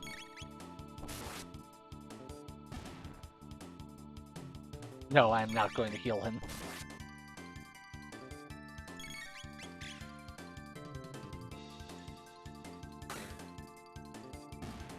Yeah, that was 3 hits to kill it, and there was a crit or 2 in there, so that's not like representative, but still. Alright, so we'll get Luke to level 15, and that'll be it for grinding. Yeah, let's go ahead and heal so we can do this battle.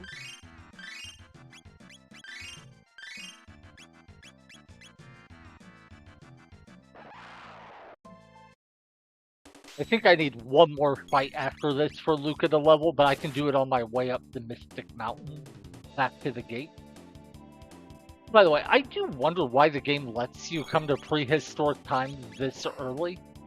It doesn't seem like there's anything interesting you could do if you like try to sequence break, so... Yeah, I thought there might be more cool stuff we could get, like maybe items to buy or to find. And who knows, maybe there are some that I missed. But the fact the equipment shop isn't open yet definitely makes this area a lot less relevant. Yeah, that was 8 attacks. And I think we need, what, like 4 attacks to kill this guy?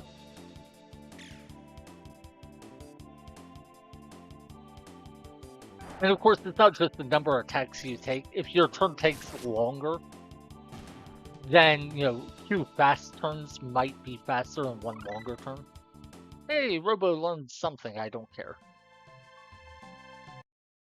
But yeah. Okay. I do want to say, though, we got that Meso mail, and I am very happy about that, because that was a huge not damage, but a defense boost.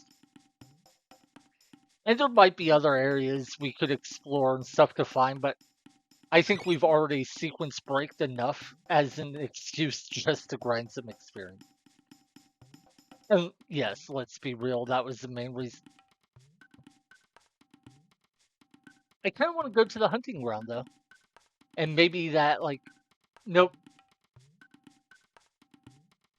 As much as I would enjoy sequence breaking to see what I could get from it, I just can't bring myself to... Oh, I did not mean to fight all 4 enemies. I thought I'd only fight 2. Oh. Anyway, I can't bring myself to... Like, on the one hand, no, it's not grinding. But on the other hand, it just feels like grinding to keep running around this area. Doing stuff to get stronger.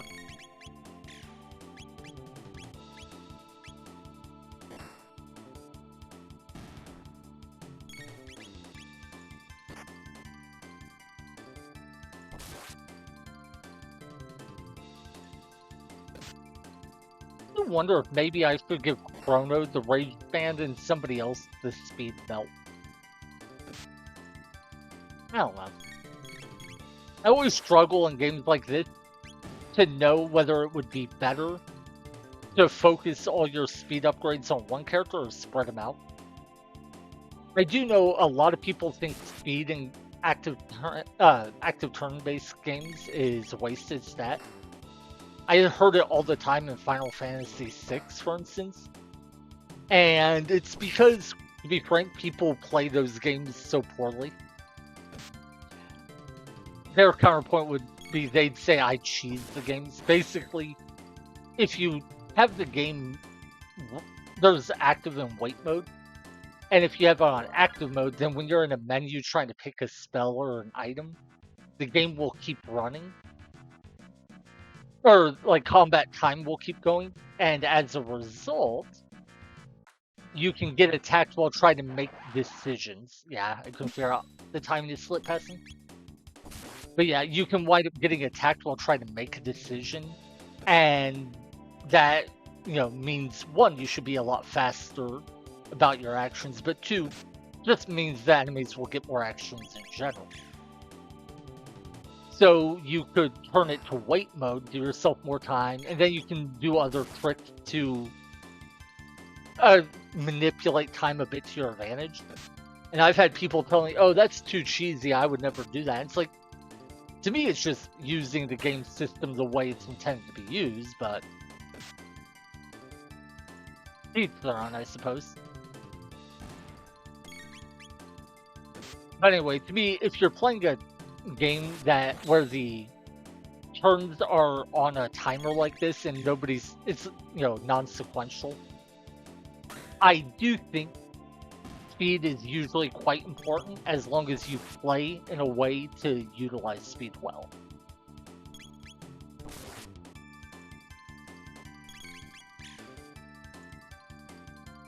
And often, regular attacks have an advantage that people don't pay attention to, which is they have less of a delay on their turn. Most RPGs I played with this sort of combat system will actually make it so if you use a spell or a bigger move, it'll pause, like you won't act right away. It'll let some time pass and then it'll act. And the game will use that sort of delay as a balancing feature. So stronger attacks can basically take longer to use, and thus you can't use them as often. And that's a way to make your less fancy stuff still be relevant. I do wonder how much how much that matters in this game. It definitely seems like when I'm using regular attacks like I've been, that things go a lot faster in terms, or in regard to how many turns I take. Yeah, so we're on level 15. It would be super easy to grind more levels if need be, but for now, let's run back to Medina Village. And yeah, I saved after going through Medina Village, so I should be fine to just run through. I wasn't sure if I should run back to the inn and the shops, fight things, look for items, that sort of thing. We'll come over to Milkier and buy a bunch of healing items. Yeah. Okay, yeah, we could buy an upgraded... Okay, one, this is funny. We could buy an upgraded weapon for Marl, but we already have it. Two, I bought a red katana, and then I equipped it, and then I fought the Heckran. After I reloaded, I never re-equipped it, so need to make sure I go do that. But for now, the main thing is we want to buy healing items. I don't have enough money to max out on mid-tonics yet, so let's... Actually, I'm going to sell my junk items, or junk equipment, just to get out of my inventory so it's not taking up space.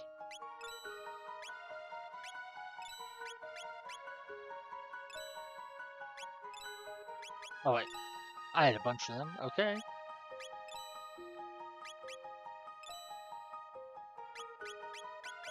You want to keep the Robin Bow. Wow, the Lodesword sells for 2,000? Nice. Pin arm. I still don't know why I have two of these.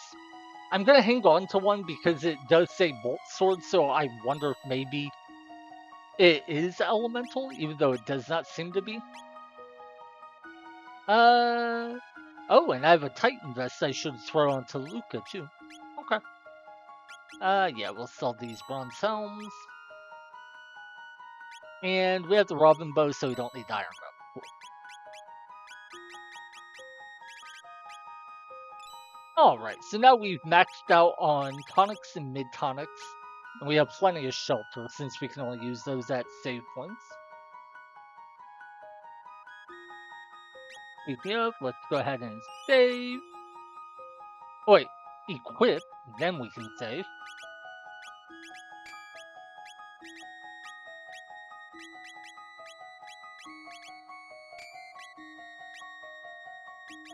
And I guess technically I don't need the sight scope when we fight the Heckran. Oh. So wait, this boosts our hit rate and that increases damage on gun?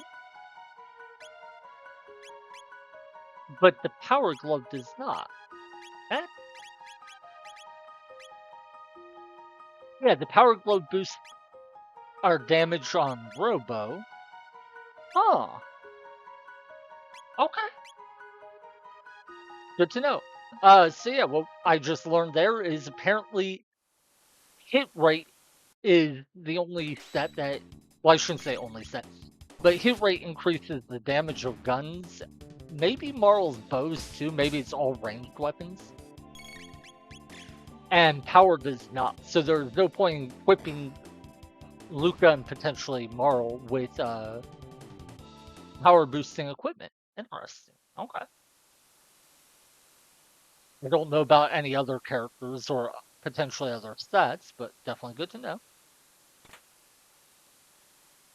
Wait, yeah, it's over here.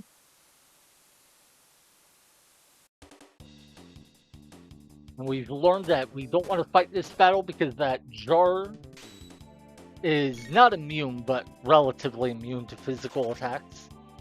I don't know about the octopi or octa. Did it say octolus? Whatever it said.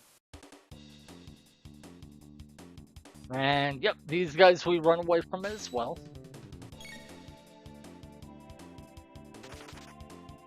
On the one hand, I'm glad it's so easy to run away.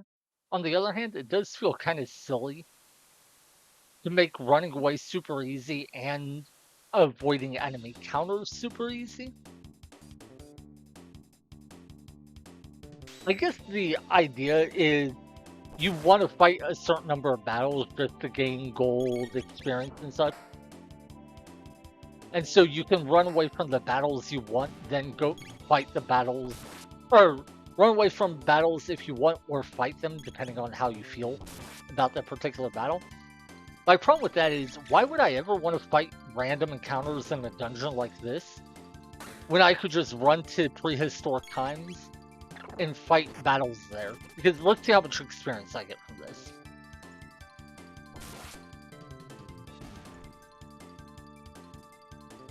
$93 experience. The lowest we got from any battle in prehistoric times, I think, was like 168.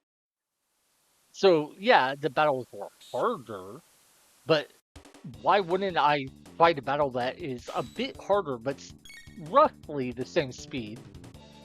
Like maybe it takes 20 seconds longer, but gives me twice as much experience, if not more. Like,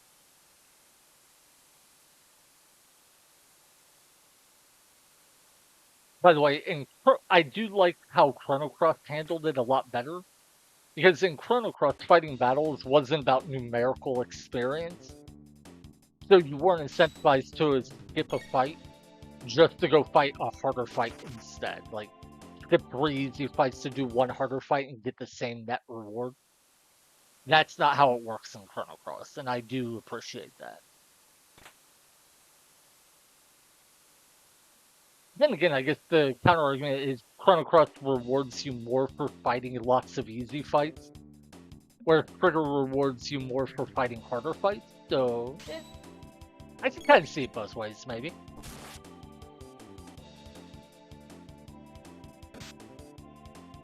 And, you know, we did already come through here. My general rule on using the speed up function is that I won't do it unless I'm going back through an area I've already gone through, or a battle I've already gone through, and then had to reload because I died or such.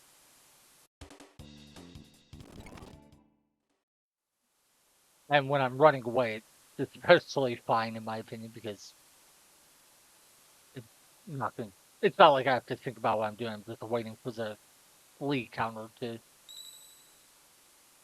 So I don't know how that works. Is it a flee counter where like the time counts up, and after a certain amount of time you are guaranteed to flee, or what? I really didn't need much healing, but anyway. Let's try the Heckran again. I wonder just how long we've been at this now. Yikes. 2 hours. I mean, granted, I did spend some of that time doing relevant things before grinding, but I did expect this to be a lengthy battle. Huh. It does seem like I might be dealing slightly more damage now. I don't know if that's true or not. I mean, there's so much variance to my damage, it's hard to tell.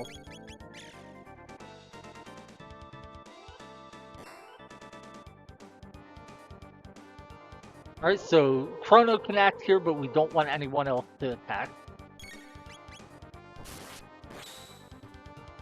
Okay. Well, I said it felt like we're dealing more damage. I think we might have actually done less than 50 damage that time just because of some of my rolls. Oh.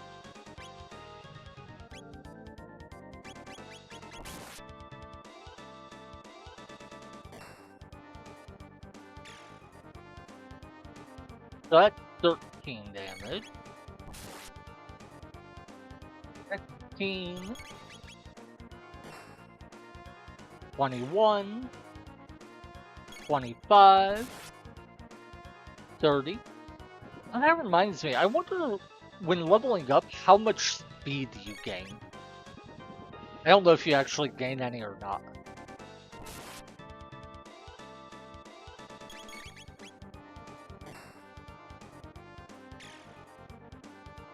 I think we're at 36 damage. We will attack with Chrono here, and then that'll be it. Oh, but Robo gets a counterattack in. Nice. 46. 52. Yeah, I think just for simplicity, I am going to treat the math as though we deal 50 damage per cycle.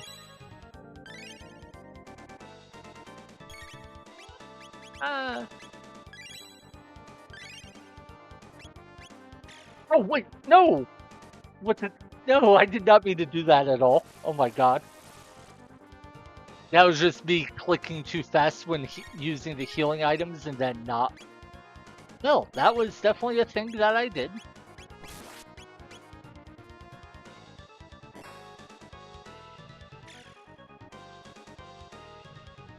So 17 damage so far this cycle. 24. 30. 4. Okay, Lucas should probably heal then. 42. Because if she gets hit by a cyclone, I believe she dies. Ooh, cute crit. Or not crit, counterattack. So often I say crit when I mean to say counterattack. It's a little weird, but... Okay, I guess I didn't need to have Earth heal Luca. Because I waited so long it wouldn't have mattered anyway. I really wonder if I could attack with Chrono or not. Yeah, the timing on that would have been super tight. I don't know if it would have worked or not. By the way, I do think we did under 50 damage that time. But the point of picking 50 was just as an average. So I'm fine if sometimes we do less, sometimes we deal more. The idea though is if we treat it as 50 damage per cycle, and at 2100 health, he will need, or will need 42 cycles to kill him. So this way I can just count the number of cycles rather than trying to worry about individual damage. That was 16 though, 20.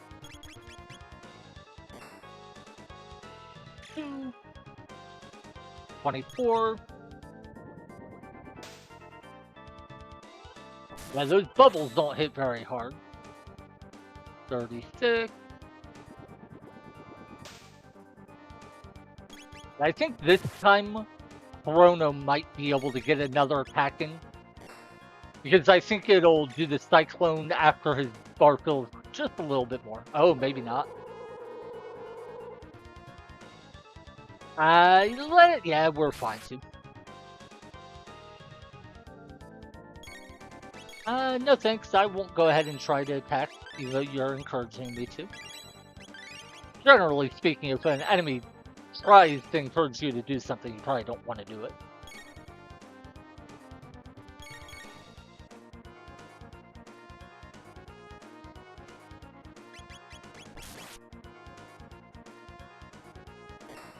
Wait a second, I just had a thought. So, is time still passing while these attacks are going? I don't think so, since our other ATB bars aren't filling. See, in Final Fantasy VI, during an attack animation, if you aren't doing anything, then time will continue to pass. And so what you can do is, while attacks are animating, you can open a menu to freeze time. That way, the animation doesn't consume any of your time. And the reason you would do that is by doing it, you can have your character's turn start with the animation already being finished instead of with it still going. Basically, or not turn, but basically what you do in Final Fantasy VI is while your character's animation is going, if time continues to pass, then their ATB bar is not filling up. So instead, what you do is you open a menu or something to freeze time during the animation. That way, their ATB bar fills up the whole time that time is advanced. But in this game, it looks like animations actually freeze time, so it's not a relevant issue.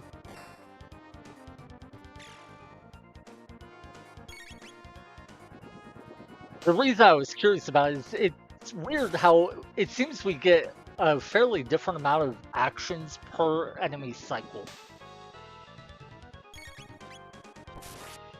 And I'm not sure where the variance is coming from. Maybe it's just like variance in how fast the enemy acts or something. Like here it just used Cyclone. Other times I can use Chrono's attack before it gets to use that. Huh. Yeah, see, like, if I had queued up Chrono's attack there, it might have hit me or it might have switched into counterattack mode before Chrono's attack went off. But other cycles, that's not the case. Other cycles, I can easily get Chrono's attack off before it switches modes. And I'm not sure what's causing the change in timing. Oh. By the way, I do think we're at about 300 or so damage.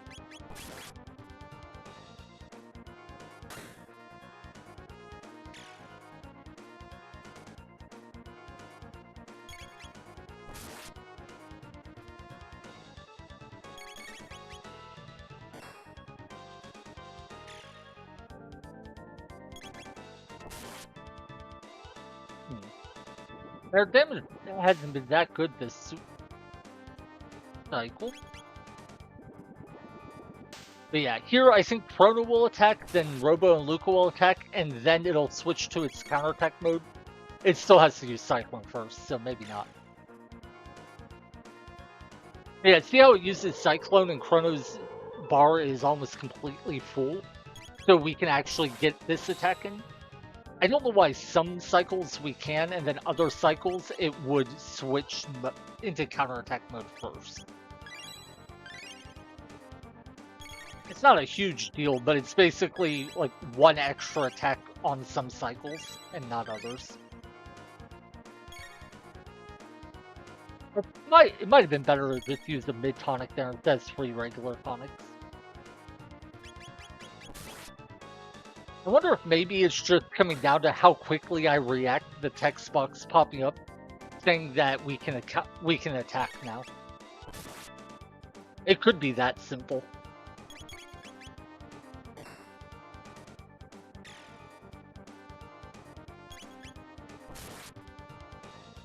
That or also just how quickly I'm hitting the button to queue up my next attack. Oh, big counterattack.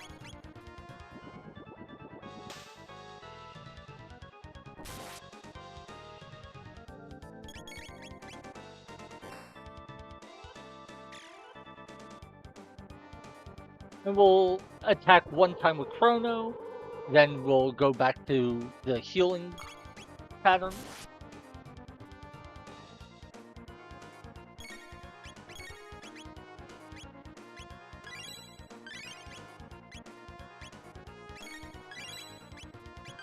By the way, I do think we're at, what, like 400 damage now? Or did I already say that? And even going by cycles, I've lost track. No, I think that was 8 cycles.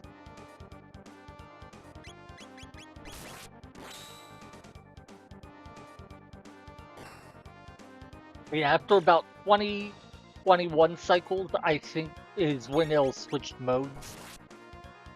Or attack patterns where it starts using Cyclone twice instead of using the bubbles at all.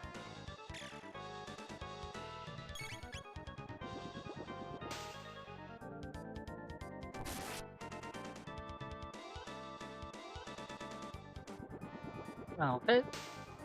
So Robo and Luca definitely get their next attack this cycle. I don't know if Chrono will. We'll find out. Well, I mean, he gets this attack, but I don't know if Chrono will attack again. No. See, this time Luca and Robo barely get their attacks off before we have to be careful.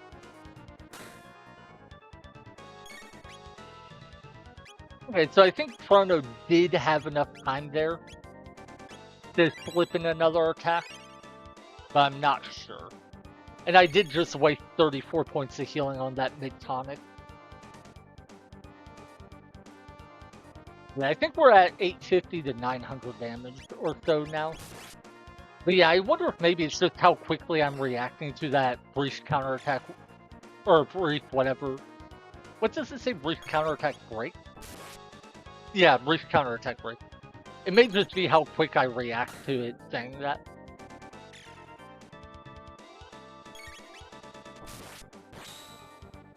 Ooh, big hit, big hit.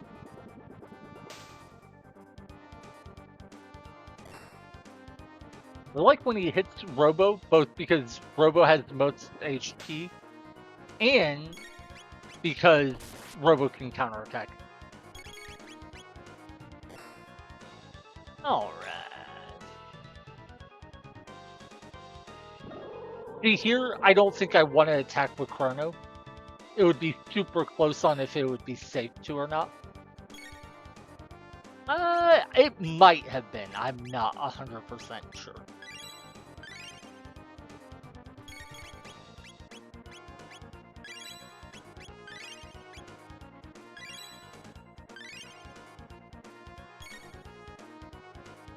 Anyway, I think we're roughly at 500, 550, somewhere that ballpark damage. I really wish... Oh, that's what I should have done. I should have changed Luca's equipment. I don't know that the +2 to strike would have actually affected her damage at all, but this sight scope does nothing against bosses, so would have been objectively better to at least try. Oh. I really wish we could see the HP of bosses. I don't know why the game doesn't let you. Like, I accept that you have to use a spell like a scan spell or an equipment like Luca's Sight Scope to be able to see at enemy HP. That doesn't bother me. But it does bug me that you can't see how much HP a boss has. I don't think that really adds anything to the gameplay experience. Oh well. Chrono will get an attack in. Oh, cool. Counterattack. And then we'll go ahead and use a mid-tonic on Robo, and everyone else should be fine for now.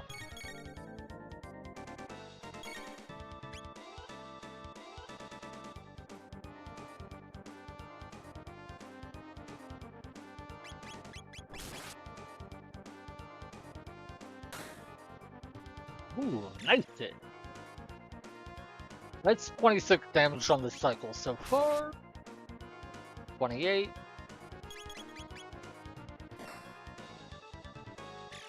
31, 33, 35. Now, if Chrono doesn't get an attack in on this cycle, we might be below. Oh no, he's guaranteed this one. If he doesn't get the next attack, we might be below par. 39, 41. Yeah, I think only Luca and Robo attack here. I don't think Chrono does. Okay, but we're still at like 53 damage for the cycle. And yeah, Chrono should be safe to attack.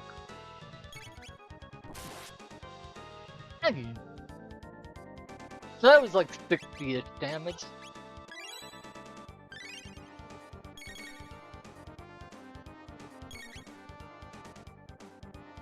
But yeah, I think we're between 650 and 700 damage now.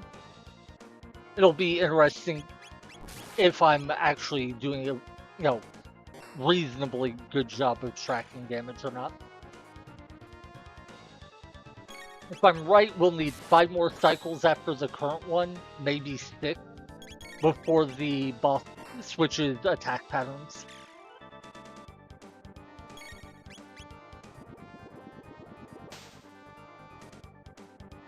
I don't know if it matters, but there was a slight delay there in me hitting the button to attack.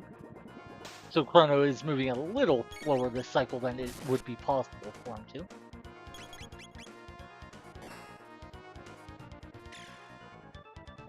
We might still get the... No, see, I don't trust it to let me attack without a counterattack if I queue up here. It might have been, but it would have been very close margins.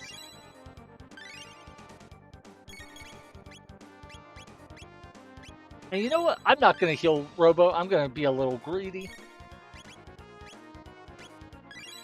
When I say a little greedy, what I mean is I'm going to try to let him take more damage and then just use mid-tonic the next time he needs to heal.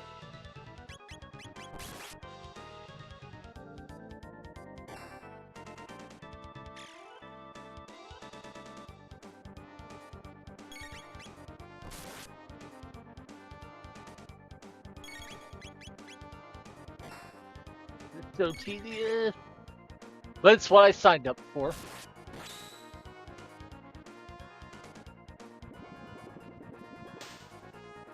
I gotta say, what blows my mind about this is the fact that it's possible to do this at all at our current level.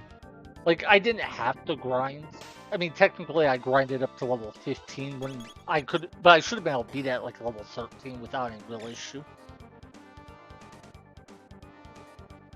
Yeah, Chrono will attack this time. Ooh, Robo definitely needs healing now. But my gamble of not healing and waiting so I could use the mid-tonic effectively paid off. Then we'll go ahead and use a regular tonic on Chrono and Robo. I think the big thing is you aren't strapped for money enough in the game that buying tons of healing items is an issue. And he gives you this long window where you can safely use your healing.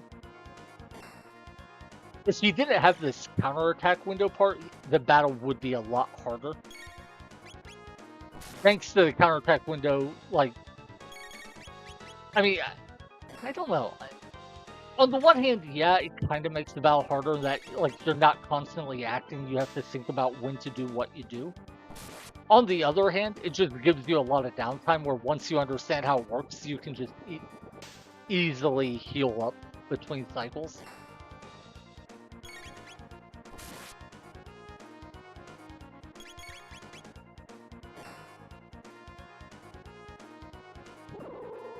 Alright. And I'm going to be safe and not have Chrono attack here. Actually, no, let's do it. I'm being greedy. Yeah, as soon as I said it, I was like, nah, let's go for it. Oh wait, Robo didn't need the healing. I wanted to give that to Luca. I want her to be at 190 or more. Since 2 Cyclones will hit her for just under 190, I believe. And I think we are very close to the part where he changes attack patterns.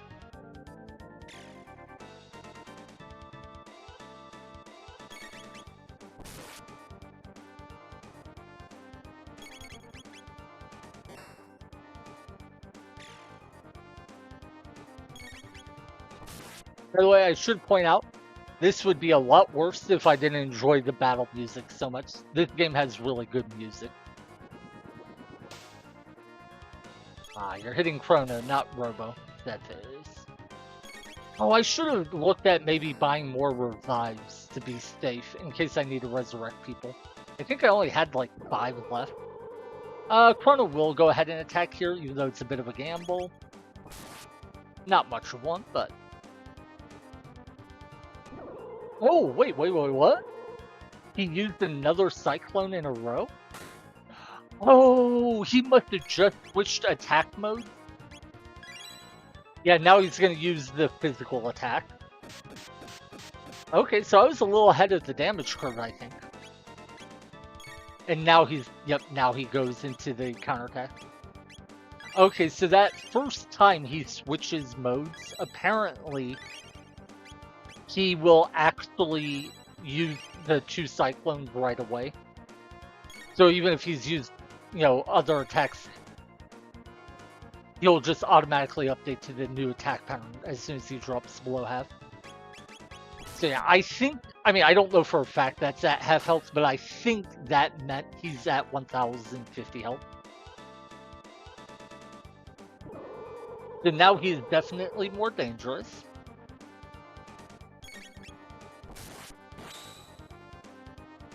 Right.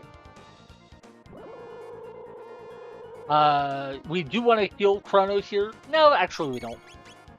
The follow-up attack he does, I think, hits for under 70 damage against Chrono, so even if he goes for Chrono, I should be fine. Oh man, my damage that cycle seemed miserable. Yep. Alright, now here we are going to use a tonic on each of our characters. Now, Robo is actually low enough that he will die to 2 Cyclones plus 1 physical attack. But that would be a, what, 1 in 27 chance to be targeted 3 times. Plus, I would have the potential to heal before he gets to the 3rd attack. So I think it's fine to not heal him more.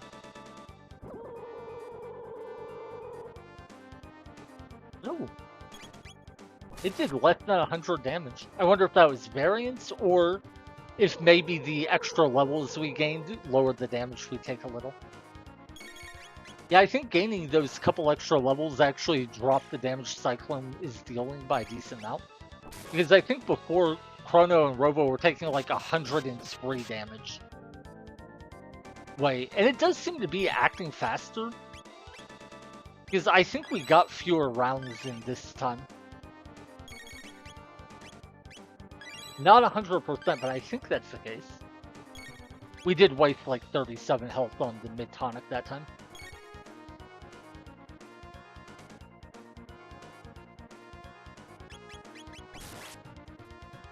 Alright.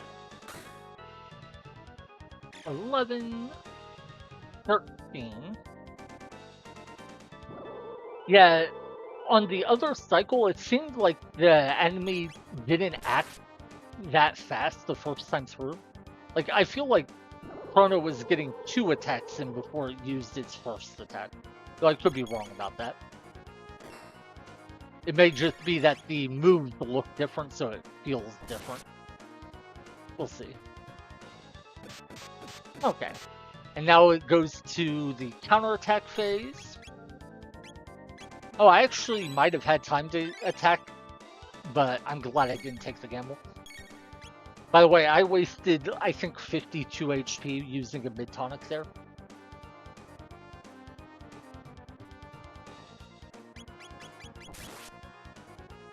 Yeah, I do think we're getting less damage per cycle in now, so that, if so, that's a problem. That's like 17 damage there.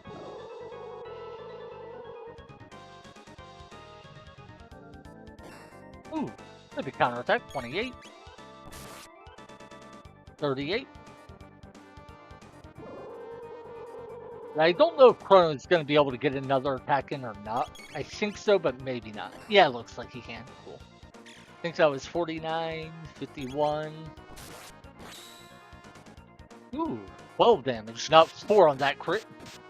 That was like 63. Oh, and another counterattack? 71, nice. So yeah, I think that means we need... what was it? We said 42 cycles if we're dealing 50 a round, or 50th cycle.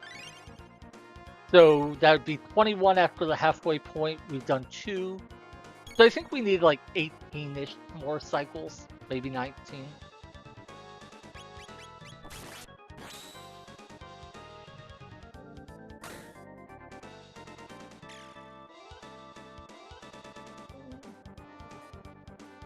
But yeah, if I grinded to say level 18, I have to imagine this battle would be pretty easy because of how high my health pools would have been and the fact I might have taken less damage.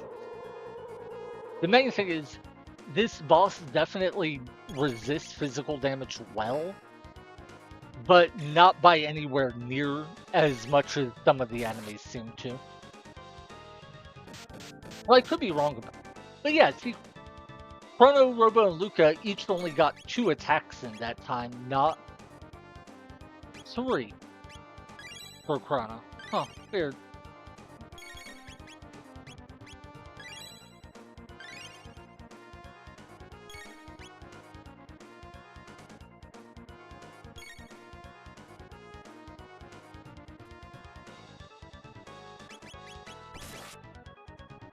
Yeah, let's see how many turns each one gets. I think it'll be 2 for each if it's like the last cycle. I use the Cyclone when Chrono's at like 3/4. Use the Cyclone again when Chrono's at about half. Everyone gets to attack in. Now I'm guessing it's going to attack before Chrono even moves. Okay, maybe right after he moves? Yeah, right after he moved. So he only got 2 hits in this time, not 3 like he's gotten on plenty of other cycles. I don't know what's causing the difference. I need to pay really close attention. Also, that time he did hit Chrono 3 times. If he does it again and we don't heal, Chrono will go down.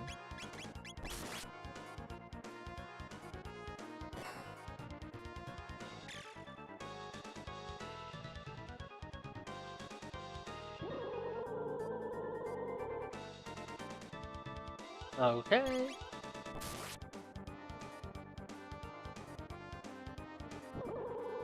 Wait, you're really hitting Chrono again? You know what? I'm not even going to heal Chrono. I just want to see if Chrono dies or not. Because I do have some revives, so I can resurrect him if need be. I just want to see if he really does hit Chrono 6 times in a row. He did! Oh my god! Okay. There are 2 possibilities here. One possibility is we just hit a really weird streak there. Where, you know, that's... God, what would that be? 1 in 81 would be 4 times in a row, so 240. That would be something like 1 in a 800 something chance if who the boss targets is completely random. And yeah, maybe it was a 1 in 800 chance or whatever to, or maybe there was something going on with the RNG, either where who it targets isn't entirely random or just there are patterns within the RNG cycle of the game, and we just fell into one. Not sure what the case was, but that definitely surprised me.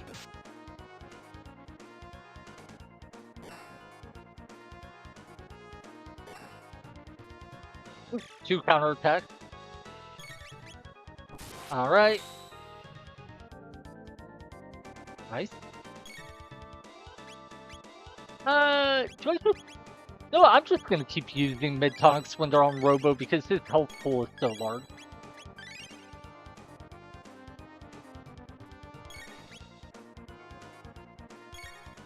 But yeah, there are a lot of games where the enemy attack pattern isn't random in the sense of who they target. One of the most common ones, especially in older RPGs, is whoever's closer to the top of the character list is more likely to get focused. And it's an intentional thing where they're basically saying, hey, if you want to protect people, put them lower in the list, kind of like they're behind the other people. I don't know if there's anything like that in this game. But also just the RNG in old games is typically not very good. So there's well, actually I know for a fact in Chrono Trigger, there are ways to manipulate the RNG, so would be surprised if there are ways the RNG can not technically get manipulated, but wind up in a slightly predictable pattern just because of how things lined up. I've never looked into how the RNG manipulation in Chrono Trigger works, so I don't know. But I do know some games have kind of speedrun routes where the entire run is RNG manipulated. As in, you can predict literally every quote-unquote random roll in the entire game. Personally, I don't think that would be very interesting to do, but to each their own.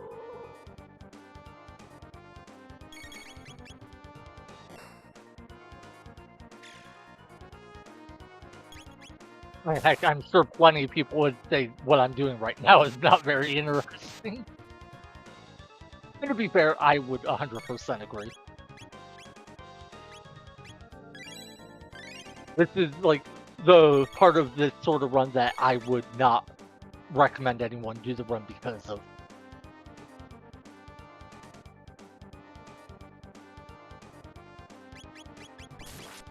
By the way, I haven't been tracking cycles or damage at all, so I have no idea where we're at.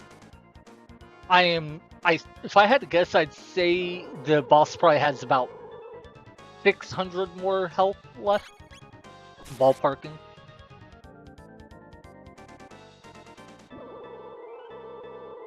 Come on, Chrono, or not Chrono, Robo, counterattack, counterattack. Ah, no dice. Okay.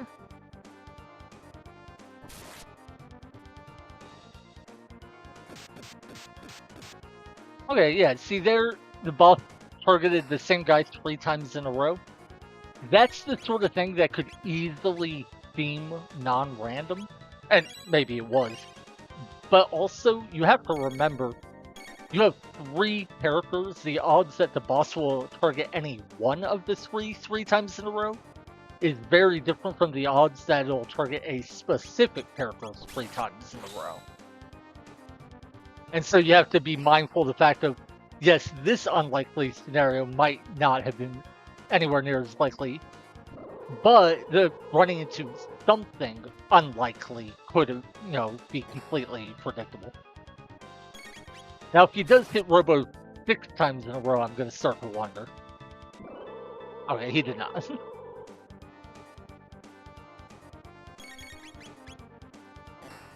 But yeah, it's sort of like if you're playing cards and you draw a card, what are the odds you will, draw 2 aces in a row?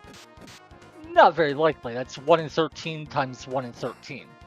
But what are the odds that you'll just draw 2 copies of any card in a row? Well, that's a lot higher. And of course, the way you can fool yourself is be like, oh, I drew an ace, then I drew another ace. Well, what were the odds, after I drew that first ace, I would hit another ace? That's so unlikely. It's like, well, yeah, if you lock in that you drew an ace, then you're effectively saying, well, it's a 1 in 13 chance of seeing the same thing again. Not the, 1 in 169, I think that 1 in 13 chances would be. Something like that. I don't know. I feel like I need to be talking just because I feel weird playing the game and not talking, but I have clearly run out of anything remotely interesting to say. I wish I had been tracking damage more. At least then I would have something to be doing with myself. Oh well. Yeah, using these mid-tonics help conserve a whole lot of tonics. Plus, it just makes things easier. So it's not very gold efficient, but... yeah, the fact we'll never be using our ethers or turbo ethers means we should probably have a ton of money.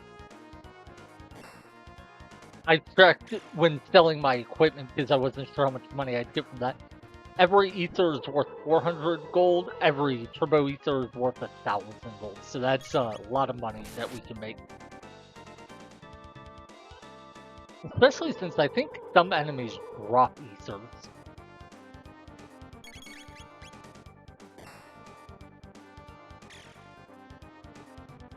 I do wonder how much damage you would do against this boss if you were, say, like level 20. Like, I know his defenses are super high, so how much of a difference does your offensive stat matter relative to how much his defensive stat matters? When I looked up his HP, I think the game said he had like 250, or not the game, the website. I think it said he had like 253 defense. If that's right, and the damage calculation is like in a game like, say, Final Fantasy VI, what they probably do is divide 253 by 256, because 256 is 2 to the 8th power, so it's a pretty commonly used number back in Super Nintendo times. Anyway, and what they would do is say 253 divided by 256, and then that determines how much damage gets absorbed. So it'd be like 98% of your damage gets absorbed. Now, it doesn't seem like that's quite right, because I do think we're dealing more than like 2 to 3% damage, but maybe it is. And then, of course, you would have to figure out how to account for damage variance. And I have no idea how that works in this game when dealing with, like, defense. What some games will do is just do the defense calculation and then have variance be like, say, 10%. One second. Oh, sorry, hopefully I didn't blow out anyone's ears. Swallowed my soda a little wrong. And what I was going to say, some games will do something like, say, there's a 10% plus or minus variance on all damage rolls. Other games will actually say your attack stat is lowered by like X%. And the difference there is because of, or depending on how you do the ordering, it can make defense more or less effective. And I think that might be why in this game we see such wide variance rolls between like 1 and 10. I'm guessing that it somehow the defense is being calculated.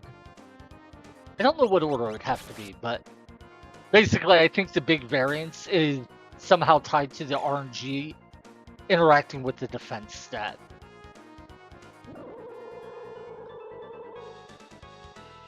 Because normally damage in this game is relatively predictable. The variance is usually only by a handful of points, not by like the difference of a whole order of magnitude between like 1 and 10. Yeah, Robo should survive even if he gets hit a third time here.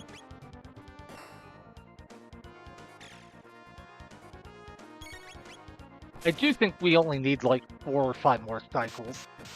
I'm hoping that's correct because I'm going to be honest, I am beyond bored at this point.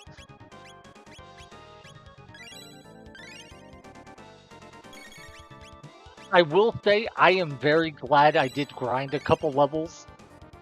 Having these higher HP thresholds makes the fight so much easier. Back when I was level 12 fighting this boss, my HP values were just so low that I was worried about like not healing during his attack cycle. Because like 2 cyclones could potentially kill someone who wasn't at full health. No, what the? No, I didn't. Oh wait, yes, I did mean to do that. Never mind. Sorry, for a second there, I thought I had queued up an attack while he was in the counterattack mode. Oh my god, I was so panicked.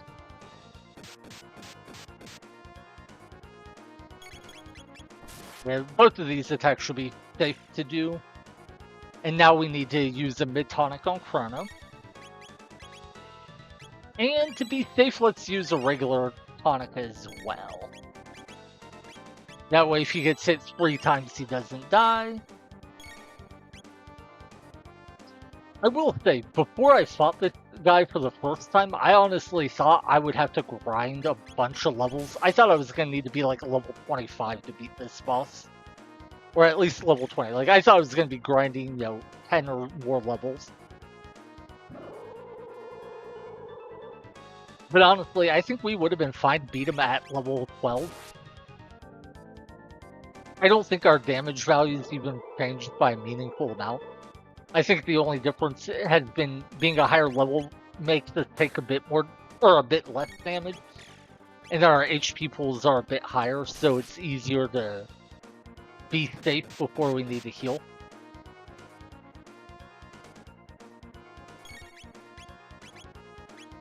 Yeah, I'm gonna use the mid-tonic here, even though it wastes up like 62 health, I think.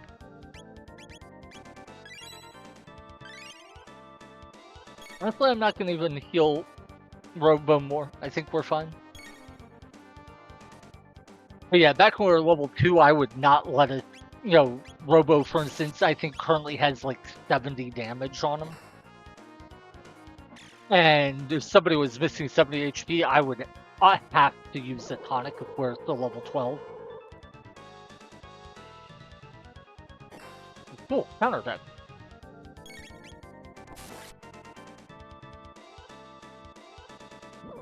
Yeah, I think the big change with grinding isn't that it makes the battle easier in the sense of, oh, it would have been so much harder to beat it. I think it makes it easier in the sense of, I don't have to focus so much on, like, making sure I do everything as cleanly and efficiently as possible.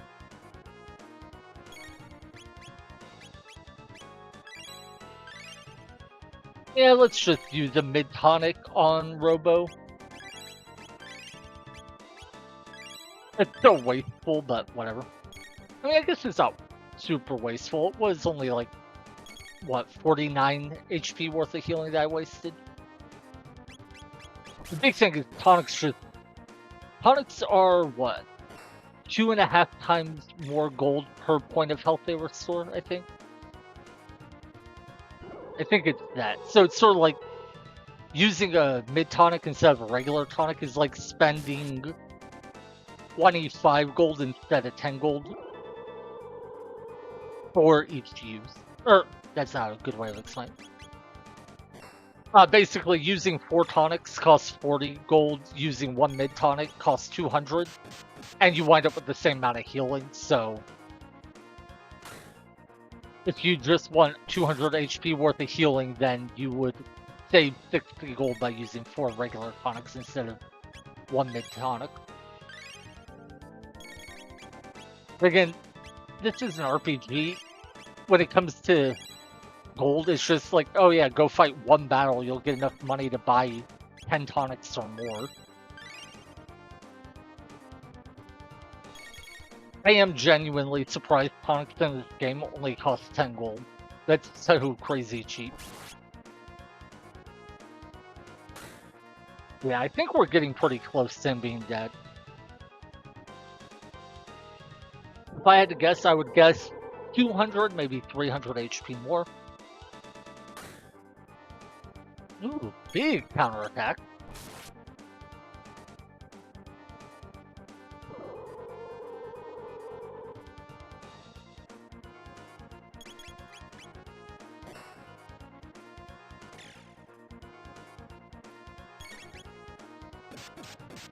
Alright, so we use the mid-tonic on Robo.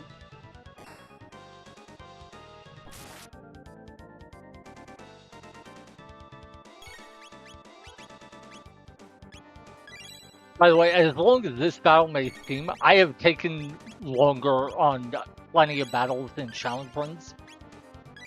I think my personal record was like 45 minutes for 1 battle. But I have seen people do challenge runs where it took over 2 hours for a single battle, so this is definitely a tedious obstacle for a challenge run, but relative to what I've seen, it's not too bad. And the big part is it's not like you have to think a lot as you're doing it, so that helps.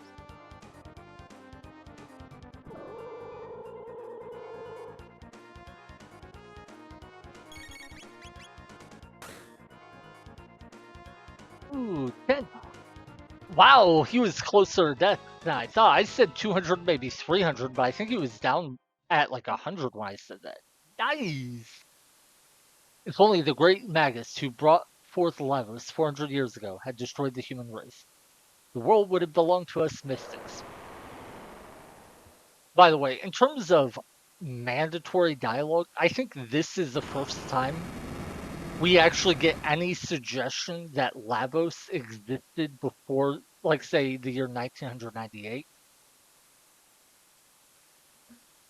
In the Middle Ages, Magus created Lavos, the destroyer of this planet's future. Why would you think that?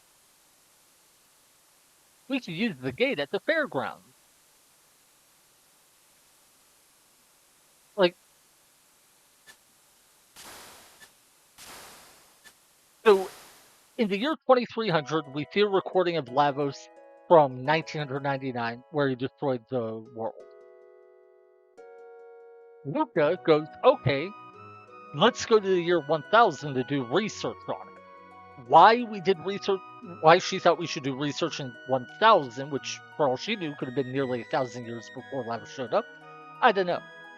Then, playing her hunch, and it turns out right, we come here, and she concludes that Magus created Lavos because the guy's like, oh, if only Magus was here with Lavos. It's like, no, like him using Lavos doesn't mean he created Lavos. I mean, at least that's a mistake that makes sense. Like she's jumping to conclusions. I still have no idea why she ever thought going back to 1000 to research Lavos made sense. That just blows my mind. Just let's find it. Yeah. And that's the kid we saved back when we were falsely in prison. Ooh, 10 mid-ethers. Dad! Working hard? But of course, right? Yes. Cool, cool. Chrono, I'm in your debt. Your dad knows. Now, Chrono, down to business. Please buy whatever you like. Yeah, we already have that. 69 is plenty. So yeah, we use 30 mid tonics and 60 regular tonics in that fight. So 600, 3,000. Yeah, so we use 3,600 gold worth of healing in that fight. But then we just got 10 mid ethers, which each sell for 1,000, so we could get 10,000 gold off just that. Oh no. Okay. But also, she wants us to use the gate in that we found here, the time gate. Why can't we go to the end of time and use the gate there? Why didn't a portal show up at the end of the time for the time portal that we have in this timeline? Speaking of which gate does she mean? She said we can use the gate, but does she mean the gate up here at her invention or the gate by the castle? See, there's a gate here. Yeah, before we go, but there was also a gate over by the castle. The one by the castle took us to the year 600. Let's see where this one takes us.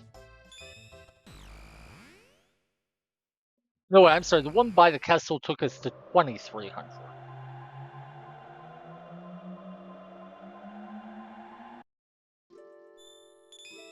Yeah, so see, this one just immediately takes us. So why did this only show up after we went to this place, to a gate we had never been to?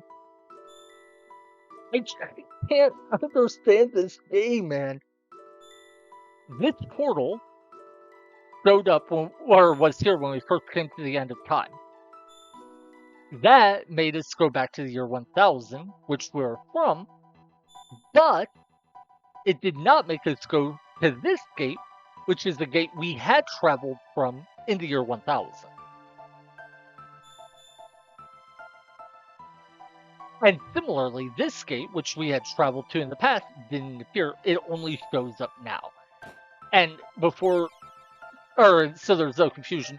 Yes, I know the actual reason is this game has an in-universe god they call the entity that is railroading us through the game, carefully directing us through all the sequences of the game. I just think that is incredibly stupid and boring. And I can feel myself starting to crash out again like I did yesterday.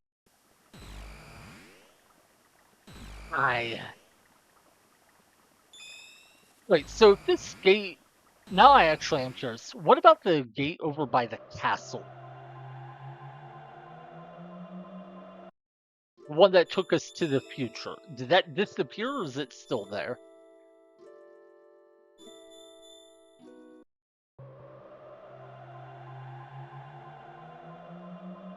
Because if the gate by the castle is still there, I'm going to be so confused why it doesn't take us to the end of the time. And if it's not there, I'm going to be so confused why the gate just disappeared after we used it basically one time.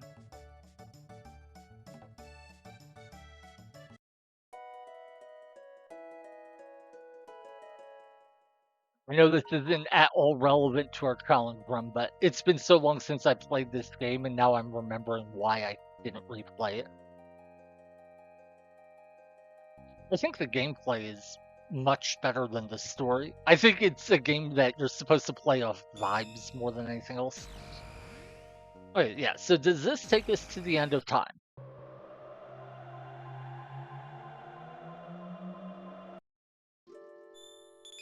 It does, okay. So at least that's something. We did unlock a new gate here, so that's cool. Wait, okay. So going to that gate unlocked the two gates we've already been. Like, why weren't these just here when we first came to the Bend of Time? It wouldn't have affected the plot at all. Because, like, yeah, they wanted us to go through Medina Village. I get that. But all they had to do was have the guards from the castle that were blocking our path from being able to retreat through this gate. Like, we went to this gate because the guards chased us, and then if we tried to go back, the guards were still there. This portal could have been here when we showed up at the end of time, and then when we went through it, the guards could have still been there, so it wouldn't have changed how our plot progression.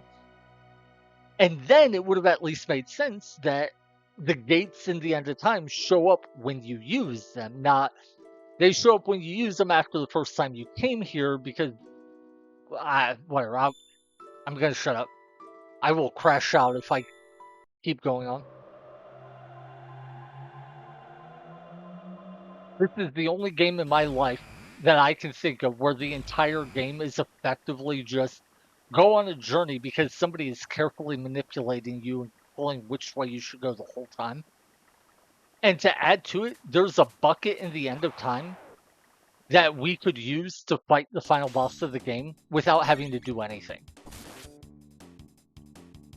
So, like, you could literally just beat the game by grinding against random enemies as much as you want, never engage in the story, and then just beat the game that way. I mean, it would be incredibly boring, but in canon, like, that's not just a gameplay mechanic either. It's in canon that because of the way the game story works, that is a totally viable option. And did this bridge get repaired yet? Yeah. Now, the last time we came here, this bridge was inaccessible. Our rations have run out. Have the supplies from Guardia Castle arrived yet? Our food supplies have run out. We can't defeat our... Yeah, only the hero alone, blah, blah, blah. Okay. Move out of the way. Wait. I never believed those stories about the hero and his legendary sword. Now... Okay, yeah. It appears our knights and Magus' troops are locked in battle at the center of the bridge. May we emerge victorious. How about you guys move away? You go back to town, or back to the castle, get the food you need. I'll take care of everything because I'm the hero of the story and I'm the only one who can do anything. Oh, we can grab the free shelter while we're here. Yay!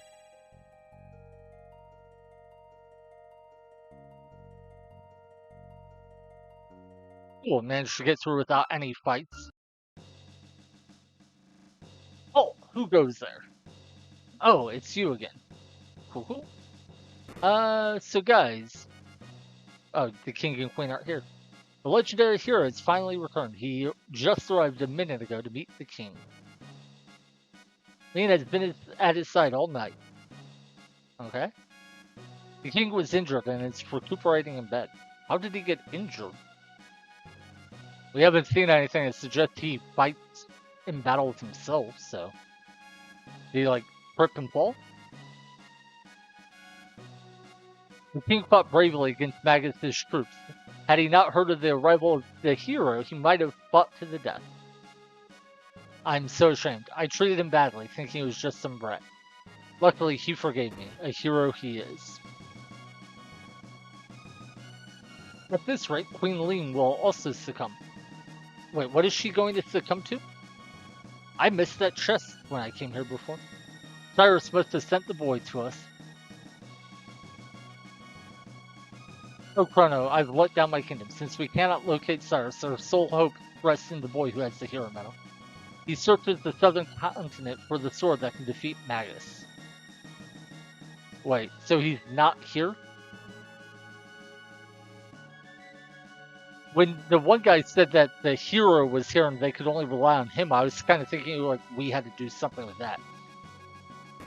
But I think it's actually saying that, no, we just have to come back to the castle to get food.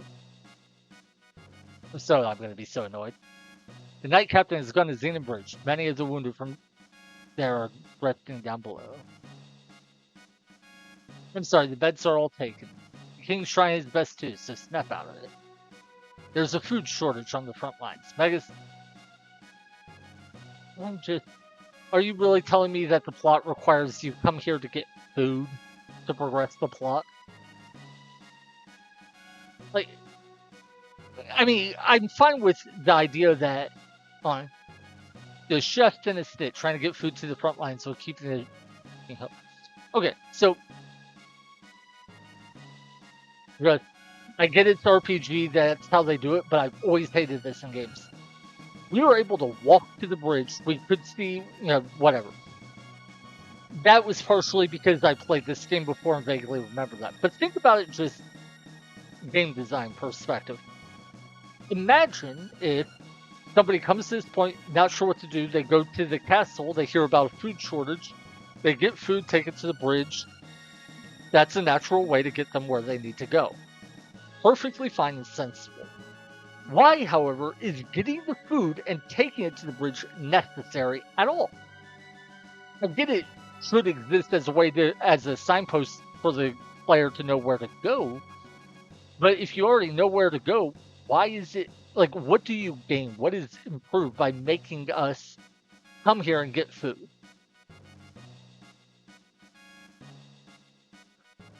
Free with the food that goes to Xenon Bridge. Wait, yes, what? My brother? That's what you get for thinking that you're the only one fighting for your country. Hey, stop bickering. Wait, please don't tell me that you have to go to the bridge, then come back, get food, and then go back to the bridge. If you really do have to do that, that would be insane. Hey, come on now. Wait, where's the food, though? Like, dude, I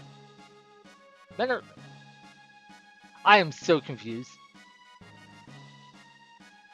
Those two are really looking for a way to make up. Okay, now I'm just confused. Did I miss something really obvious? Maybe I'm just being stupid and that's the problem. Wait!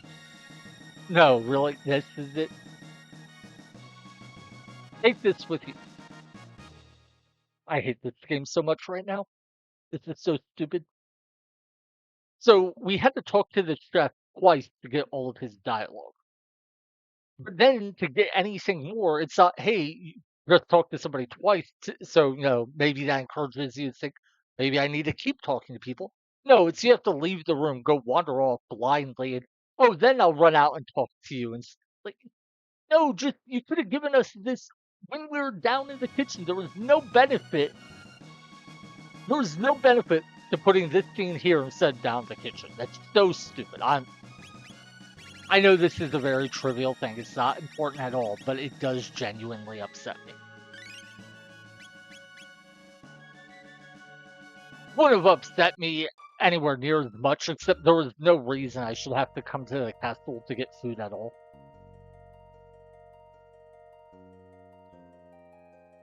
But yeah. Yay, busy working an RPG. Why am I complaining? That's literally like the genre. Wait, did I pass it? I think I must have. For some reason, I thought this book was one floor below, or whatever you want to call it. One row below. But yeah, I shouldn't complain about busy working in RPG, especially not one from this era. I know that's just how they are. And hey, compared to some of them that I've played, this is very minor. I think it was Breath of Fire 1, had one that genuinely made me rage quit the game like twice. Yeah, like, okay, so in the time it went to take me, or it took me to go get food, they lost the battle, but then while losing the battle, the enemy troops didn't make any progress.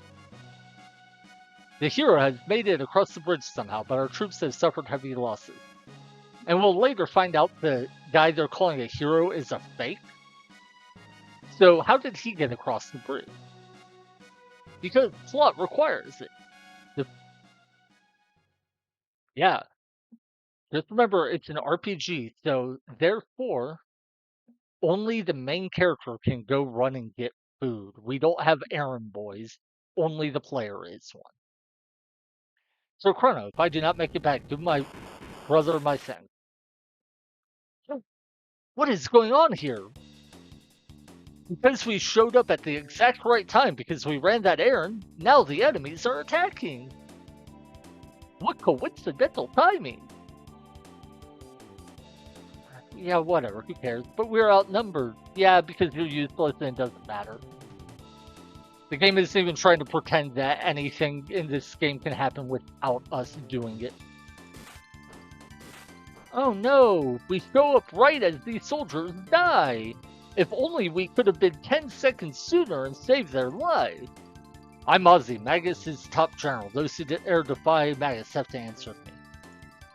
Yes, my children, give them a taste of doom. Anyway, sorry for being a sourpuss right now. It's just, whoa, that's not much damage at all, huh?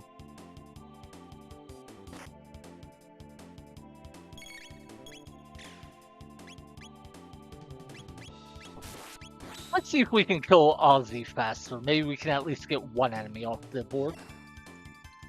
Oh, but yeah, we kill Ozzy much faster.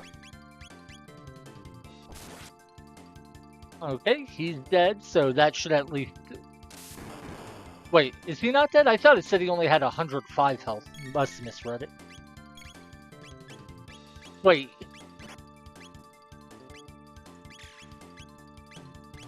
How are we attacking Ozzy if he's... What? I am so confused.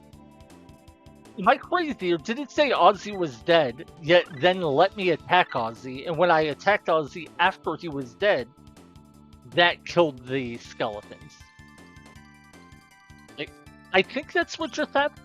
I'm not 100% sure, but I swear that's what just happened. So that is super confusing.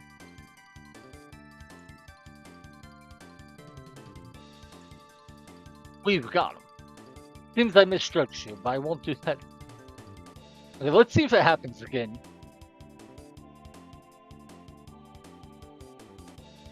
You're through. Okay. Wait. Okay, maybe it's just not showing Ozzy's health at all. Maybe that's what it was. Maybe I saw deceased health and thought it was Ozzy's that first thing.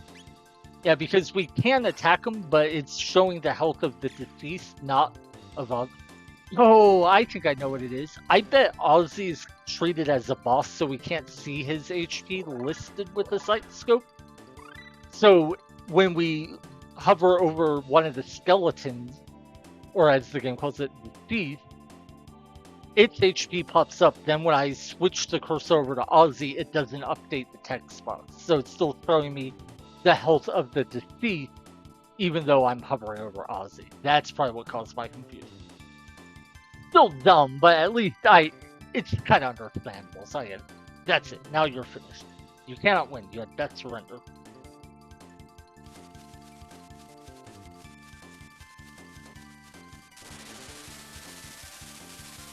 But yeah, if I'm right about that, then that just means that the text box was hovering on the screen after it should have faded. Not a big deal. Goes on board. Quirkster Magus' enemy. Now here's the boss I know nothing about. Though it does look like he has two parts. Because only the bottom is flashing when I hit it. Or hit him. Yeah, it does. Okay. I don't know why there's two parts if it just says Zombor. Whereas like with the Dragon Tank, it had three parts. And each part had its own name. When fighting the one giant robot with the two bits on the side, on either side of it back in 2300 AD, it said, what, I forget the robot's name, but it said the robot and then it said bit. To show there are two different enemies. It's not really important, but I do wonder why they did it differently for this battle. Also, Owl.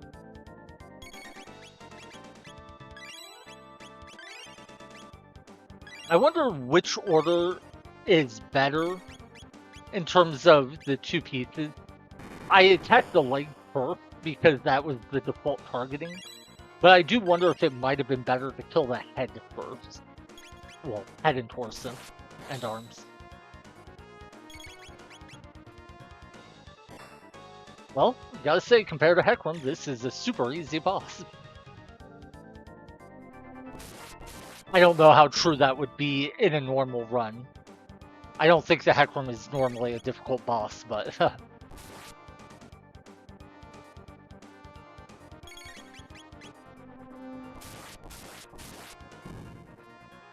That is a weird attack. I'm not sure what that animation is supposed to be. I guess the black ball is supposed to be some sort of like shadow / gravitational thing that's pulling you in, and then for some reason he... What? Like some sort of shadow gravity ball he grabs you with, pulls you over, and then like fights at you. It's... Oh no, I lost MP.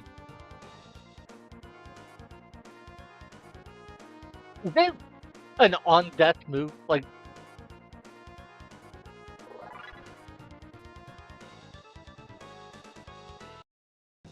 Did he really die and then as a last act drain the MP of one target? Like, tons of bosses have one last attack before they die, and lots of regular enemies can have that too. And I get that. But if you're gonna have one last attack before you die, shouldn't that attack actually be something relevant?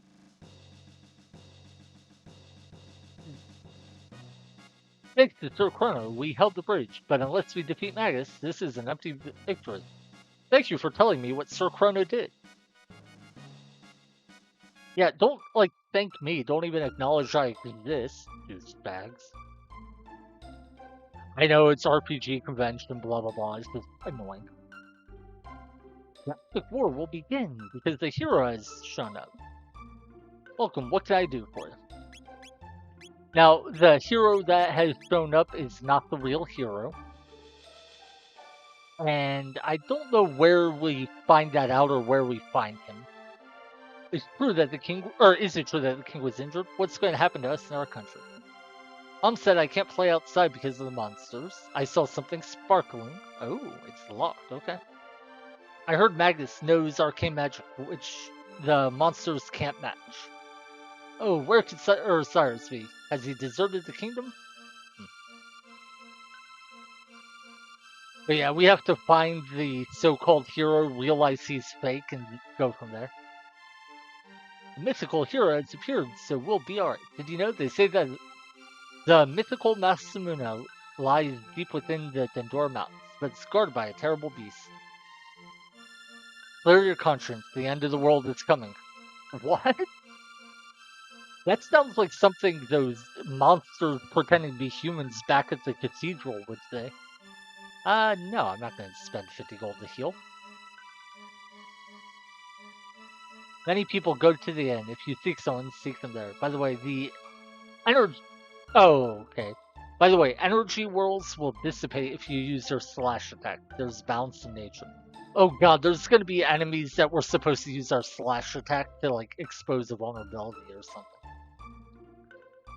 We'll all perish, that's why I'm living it up now. Okay. Sword called the something or other Mune was made hundreds of years ago. No one has the skill to make a sword like that anymore. I kind of got stuck on her. I couldn't move. Have you met the hero already? No, I haven't met him either. I wonder what the champion of the world looks like. I'm so excited. Okay. Wait, did we talk to everyone yet? Yeah, talk to you. You're looking for the hero? Go south to the village of Poor, where they say he's from. Okay. Want to hear my tale? Sure. Goblins with huge hammers roam the Dendor Mountains to the east, but burn their weapons and their pussycats. So we're supposed to use fire magic on them, or fire attacks on them, to weaken them. Edmund, I want you to find the mythical rainbow shell. Here's some front money. We're counting on you, Thomas. Hey, no problem. Or Toma. Hey, no problem. Because, like, I'm a mythical explorer. I'll be waiting for good news. With that said, I'll grab a bite before I go. The sheep lies here. Are you foreigners? Did you flee from Magus's forces? Magus has 3 fierce henchmen. Wait, what did she say? They're tone deaf. Tone deaf? Okay. Ozzy Flea and Flash are names of musicians in the real world, so I guess that's why the translator put it in there, calling him tone deaf. His Magus's lair is on an island to the east with cliffs that make it inaccessible. We can use the rainbow shell to make some reflective armor. It'll be strong against magic. That guy's a little flaky. Was it a mistake to trust? Blah, blah, blah. Okay. So we're told we need to go south to Poor to find the hero. I don't think there's anything to do in here yet. Oh, but there are simple items. Mid-ethers, which we'll just sell for money. Her husband hasn't returned, so guard the forest. Not much of a forest, but we know in the future it's a complete desert with no trees at all, so. Nothing here. 20 gold in advance. I wonder why it's so much cheaper here than in the last town. Strange monster came by the other day, mumbling something about Queen Lean and the Masamune. That sure was an ugly frog. That sure were an ugly frog. I wonder if that's supposed to be an accent. I can't believe the legendary hero was the boy from this village. Did you hear the latest? No. Well, remember that the legendary hero is from this village then. Sure, what happens if I say yes? Everyone's talking about him. I bet he did his old man proud. Can't believe the hero's naughty runt, Tada. Have you heard about the magical cave, the one east of the Dendora Mountains? I saw a rock wall that there pop open and a gaggle of ghouls just walked out. Best to leave Magus and his cronies alone, though. Okay. Little Tada must be away. Haven't seen him in a while. But things got a lot quieter without the bread around. I like how she didn't mention anything about him being the legendary hero, even though the guy right in front of her clearly said that he was the legendary hero, so she has to know that he's at least claiming to be it, even if she doesn't believe. Yeah. Okay. My grandson is a brave hero. That's from my side of the family. Sure, okay.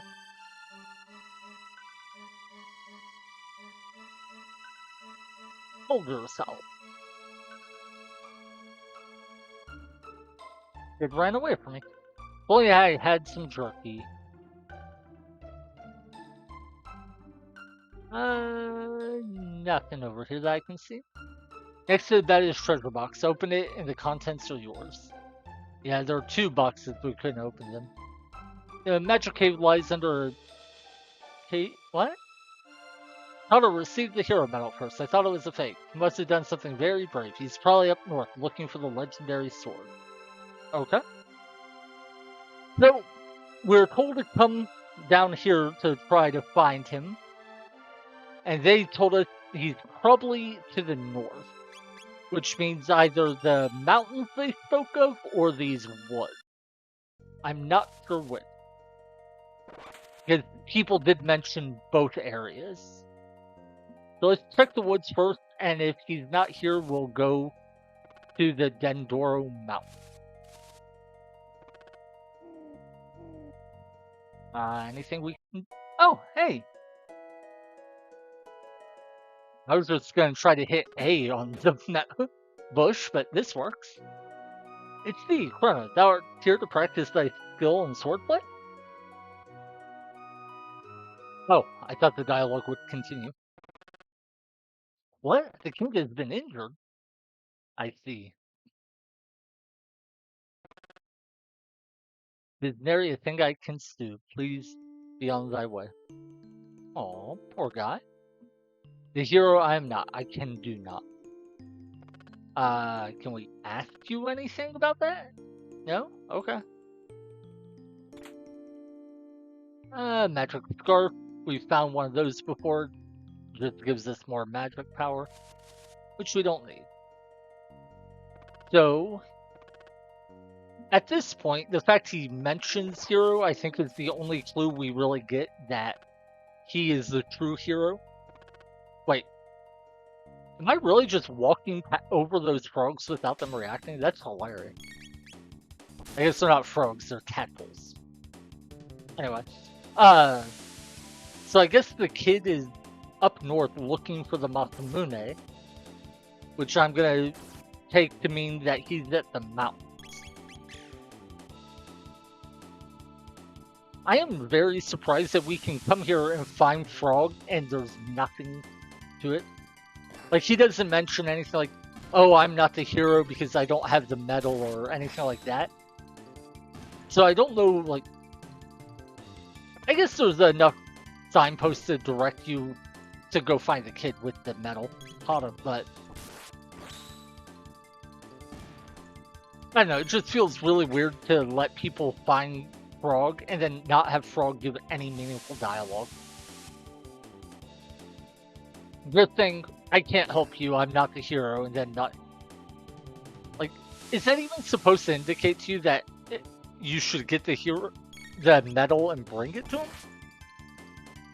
I guess what it will be is we get the hero's medal, and the kid will be like, I'm not the real hero, I shouldn't have taken this. And then that'll give us the hint that we should give it to Frog. I don't know. It's not very important, but it's not like the battle means anything. Those were just easy guys. I wanted to see how difficult they were, just out of curiosity. But yeah, they mentioned the Dendoro Mountain. Let's go ahead and save. The one guy mentioned there are goblins that are scary, but if you burn away their hammer, they're easy. So, since we won't be able to burn away their hammer, they might be difficult. Rah! Oh, alright. I guess we should have came to these mountains right away. Oh, we can't run away from this fight. Good to know.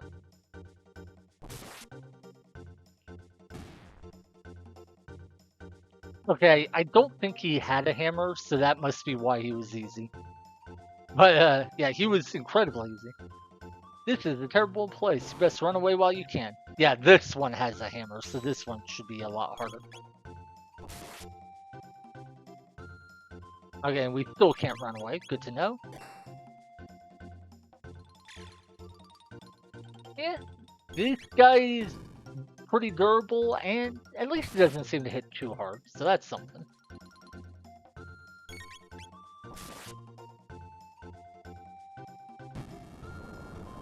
But yeah, fighting the first one who didn't have a hammer, and then fighting this one who does and is clearly much stronger, I think is an effective way of reinforcing the idea that you should get rid of his hammer. Now, if you hadn't talked to the guy in the one building, I think it was an inn or a tavern, and he hadn't told you how to do it, that might make this a little bit difficult, but I do like stuff like this, where using magic can weaken enemies, or basically anytime when changing how you fight is rewarded.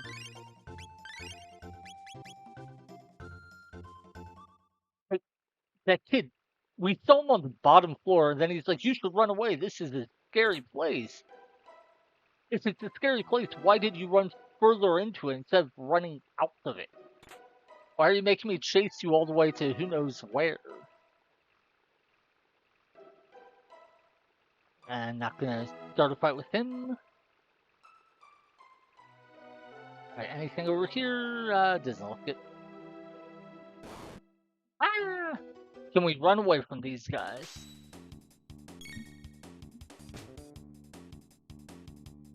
It's not saying I can, so I'm guessing I can. Yeah, the ones without a hammer are so weak.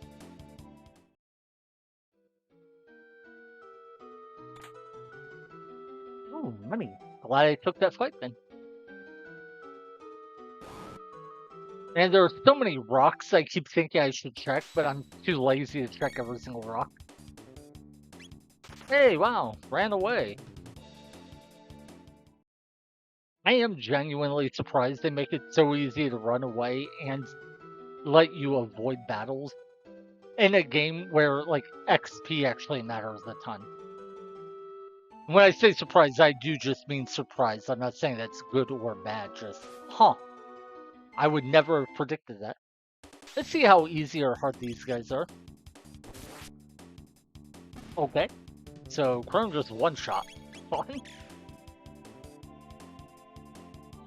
I mean, I know I did get a couple extra levels by going to prehistoric times, but is that wouldn't have made much of a difference.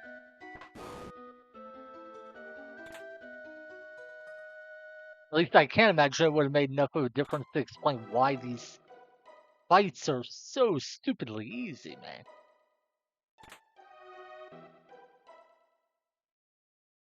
Yeah, let's equip who? Wait, can you actually swap people mid-dungeon? I thought you had to do it at like a save point. Okay, that's good to know. Let's give her the.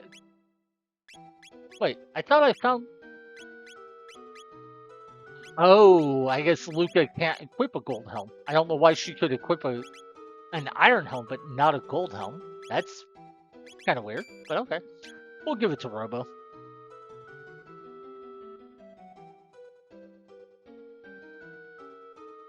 Okay. And then we just try to run away again. And the other part is, it's not like running away, or it's not like how running away in most games is. A lot of RPGs make it easy to run away, but it does take time. So, like, the idea is you'll run away, but it might give the enemies a turn or two to hit you first. That way, there's still some cost to getting into battle. But here, there's just no cost at all. You can get in battles as much as you want. There's no drawback. Most of the time. Wait, I don't know which way I need to go. Okay, yeah, this is too interesting. Bitonic, yeah, okay.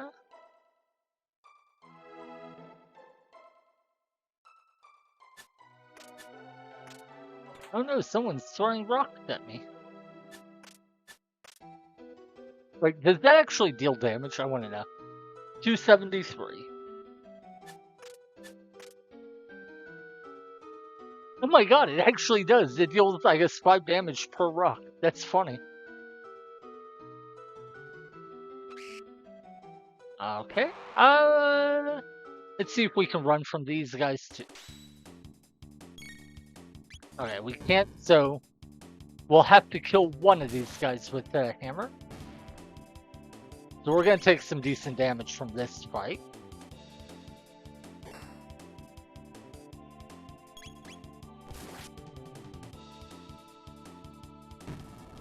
Yeah, this feels like 25 to everyone. 21, yeah. Ooh, yeah, I forgot. Robo can counterattack that. Nice.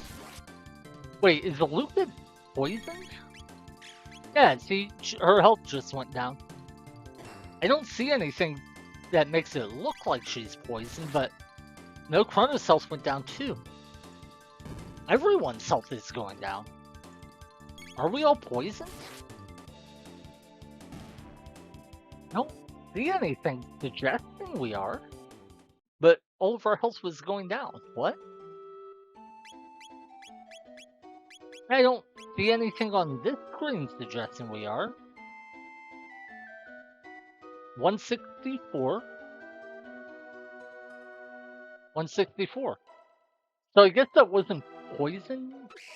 That guy with the hammer, when he attacked, I guess he inflicts a poison-like status that isn't actually poison, but works like it, maybe? That, or maybe it does poison you and poison wears off at the end of combat? I don't know. That was weird.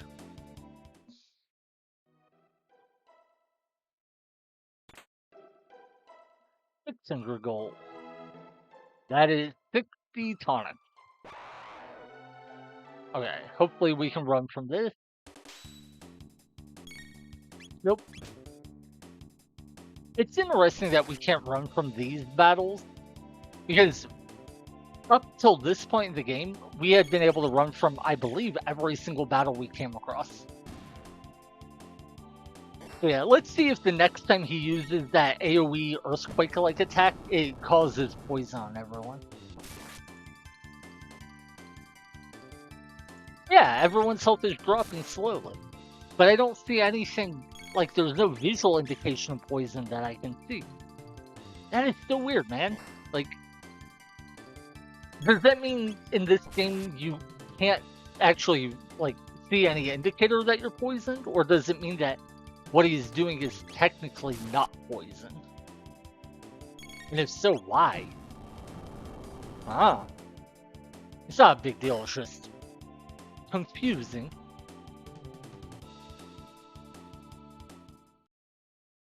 Oh yeah, we get so little experience from these battles. I would have very much liked to heal before this battle, dude, but okay. We get so little experience from these battles, I would much rather flee from all of these fights and then just, like, do 2 fights in prehistoric times. Like, let's say it takes you 30 or so seconds to do one of these fights normally, and a fight in prehistoric times might take 45 seconds to a minute. It's still well worth doing the fights there instead and just running from these battles, because you'll get so much more experience and money from the battles in prehistoric times.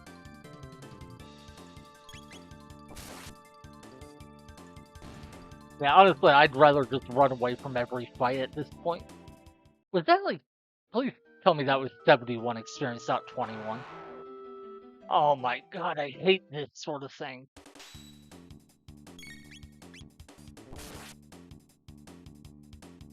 Oh, but see, we need to add artificial difficulty by having our super easy enemies come at you in sequence. Oh, darn. I thought Luca would one-shot the goblin, but nope. Yeah. As a general rule, if your enemies are really easy, you don't make fighting them more interesting by forcing the opponent, or the player, to just fight a whole lot of them. At least not in sequence.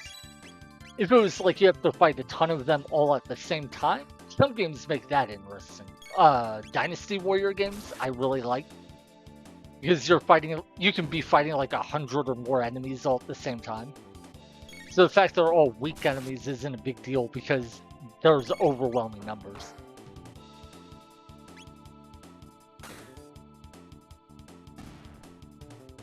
Alright. Yeah, 64 experience for 2 of them. That's such a joke. Oh my god, you have got to be kidding me. How is this interesting design? Seriously. Like, who is like, oh, you know what?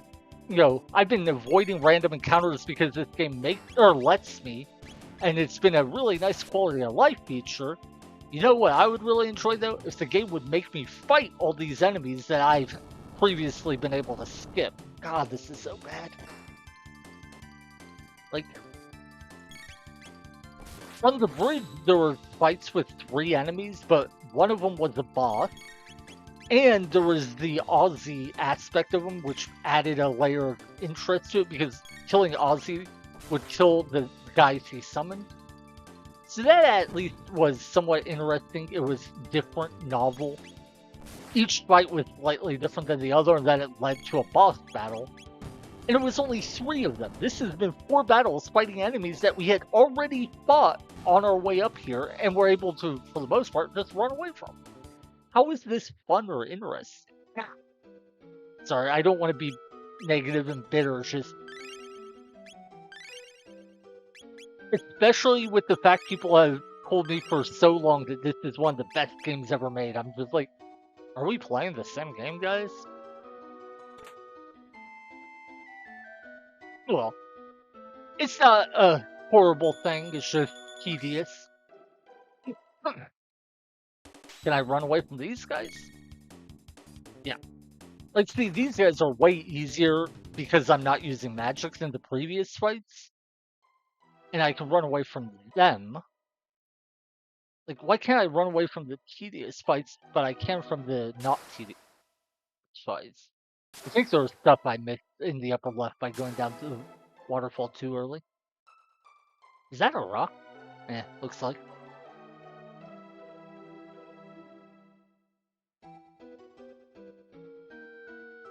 Okay.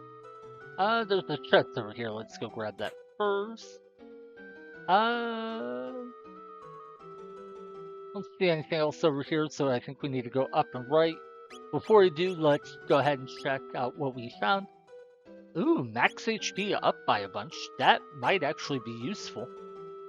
Not going to use it right now, but... Wait, how does that work?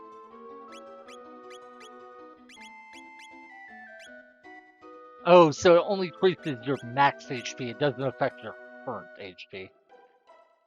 I guess the idea is you use it and then you equip, or then you heal. So, yeah. Obviously, in this one, it's completely... Well, I shouldn't say completely worthless, because we can equip it then heal outside of combat.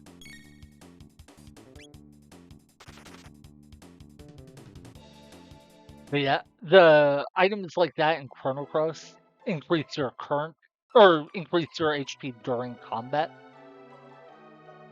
And so you can't equip them then heal. But in exchange, when you start a battle, you effectively just heal for part of your HP automatically. I do like that a bit more. But both are fine. MPU's cut in half. We're not using MP, so that is irrelevant to us.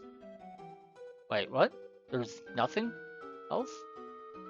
I have to jump off again? Okay. That's weird. Well, can we jump off over here, or no? Nope, apparently we can only jump to certain spots, not others. Wait, can we go up? Ah, yeah.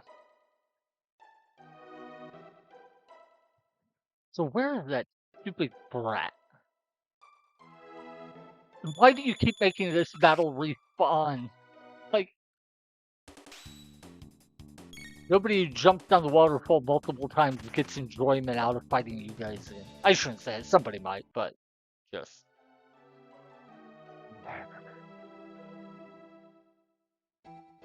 So nothing over here, or here, or here.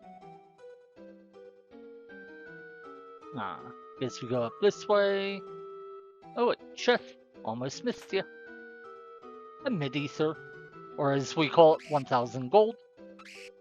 You know what? I'm tired of running away from fights and these guys die fast, so let's just kill them.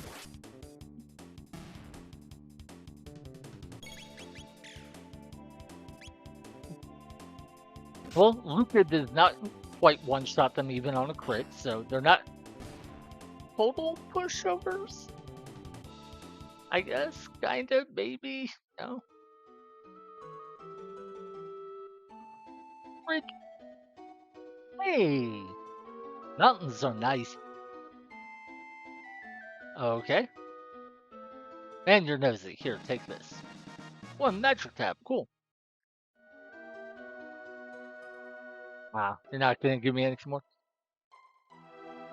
I think it would be funny if, it gave you the option to talk to him like 20 more times, then he'd give you yet another item.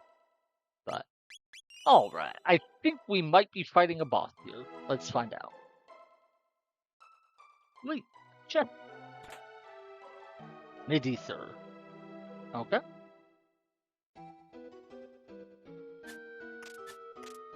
Please stop throwing rocks at me, thing. Wait a second. Got one shelter.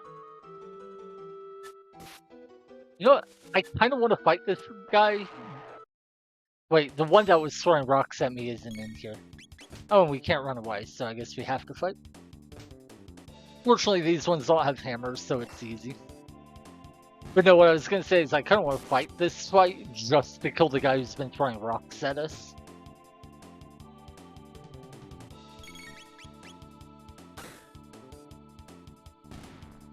Big hit. Okay. So yeah, Luca would need 3 attacks to kill these guys, so they pose the slightest of threats.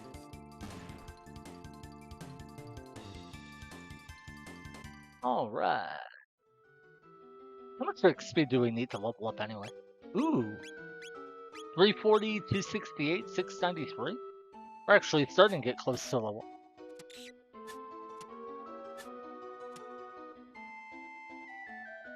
I have to say, if I were that enemy, I would just keep standing at the top of the ladder and keep hitting me like it did. Oh, these ones actually have hammers, though. I guess I shouldn't have tried to fight it. Oh well. I just wanted revenge for its throwing rocks at me. Oh, cool, crit. Or not a crit, a counterattack. I really do tend to say crit when I mean counterattack. Wait. I know they both start with C, but that's funny. Alright. Another counterattack. But now my party is pseudo poison. Seriously, I don't know if that even counts as poison. Like, if I use heal to remove status afflictions, would that remove it? Most games will put like a little icon next to your character to show they're poisoned, or change to the color of their name. Maybe even put like poisoned word or PSN somewhere. I don't know. I do really like this rage band. Going to the sewers in the future was optional, but it was definitely worth it just to get that one item. At least I think that's where I found the rage band, wasn't it? Okay. Yeah, let's have Luca use a heal since she deals the least damage. And I don't need to heal the whatever this is at all, but I am genuinely curious if it is considered poison or not. Okay, so it does remove the poison or whatever this is if you use heal. That's good to know.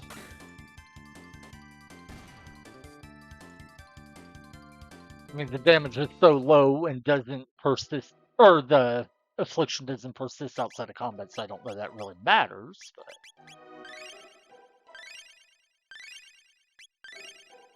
There was a save point, so I was thinking that meant there would be a boss fight soon, but maybe it was just a courtesy save point of, we know this dungeon has taken a long time, and you probably don't want to... Oh, for a second I thought that sparkled. Yes, not. Do I have to jump off another waterfall? Wait, why could I jump off the other waterfall, but not this one? Weird. Hey, the kid! Who we... Oh, I'm the kid. Ooh. Never mind, it's not Tata. Stop! I thought that was... Oh, wait, was the kid that we saw earlier maybe not Tata? It was these guys? Thought so. Wait a second, okay. Oh, big brother, where are you, Masa? Maybe there's a fight. What is it, Mune? Not again. So, you want to get a name for yourself by grabbing the Masamune? Humans are so silly. It's how you use the sword that's important. Right, okay. What are you guys talking about? I didn't even know that the Masamune was here. The usual test them. You can entertain us for a while. All right, here we go. I don't appreciate being insulted like that, you guys. Like, I came here looking for Hada, not for you. I was just thinking, hey, since I'm here, I might as well grab the Masamune. Okay.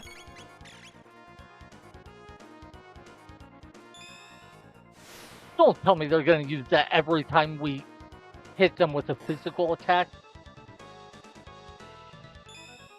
They really are. Oh my god. Is it true no matter which one I hit? Okay, it's not. Apparently it's only if we hit the one on the right.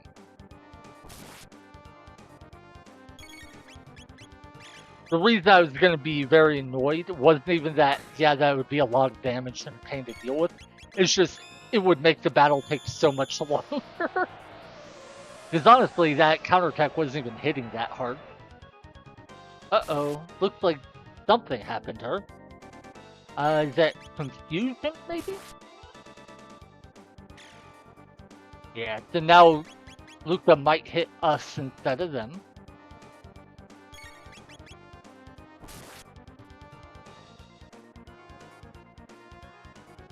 Wait, really? That's it? That's the battle? Hey, they're pretty tough. Only Cyrus made it this far. What should we do?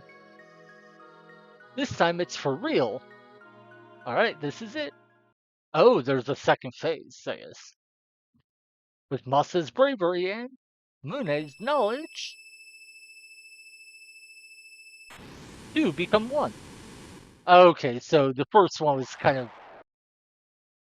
a prep stage. Now we're in the real fight. That's cool to find out.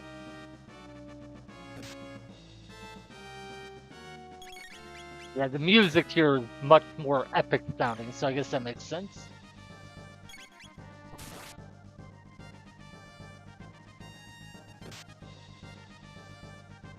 Alright. Number 22.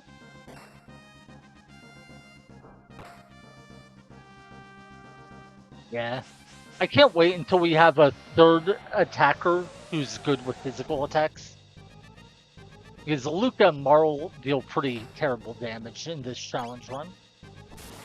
I don't know if eventually they'll get weapons or level up or whatever in a way that makes it not useless, but... Oh, it said storing tornado energy. Huh? Let's just heal a little. Because it said that, I'm not sure if... Huh.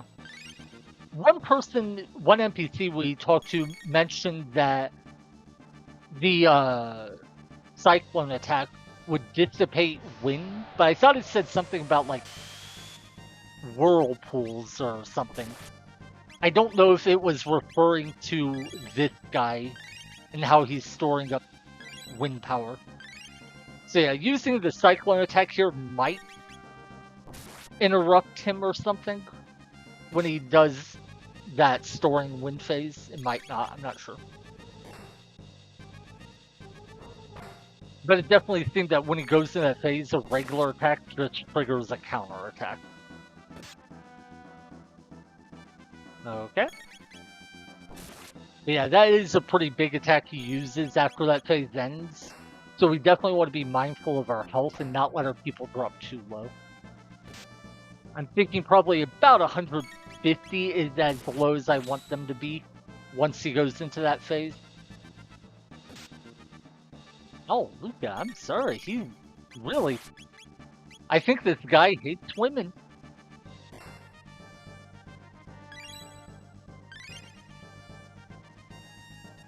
Nah, I think it was just RNG. Oh! And right as I queued up my attack, he switched to that. Oh well, that's fine. He looks so funny. Like, is that supposed to be him sucking in air? I think it must be, but it kind of looks like he's crouching down, like he's on the toilet, and he's like yelling, like hollering because. Okay, yeah. See, there he actually sucks it in, so that made sense.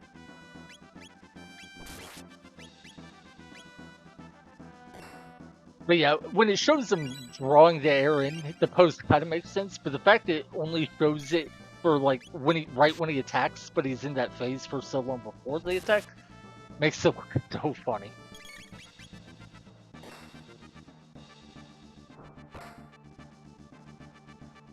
Man, it looks like he's frowning. So when he pauses, looking at it with the frown, it looks so silly to me. Okay, let's heal Chrono.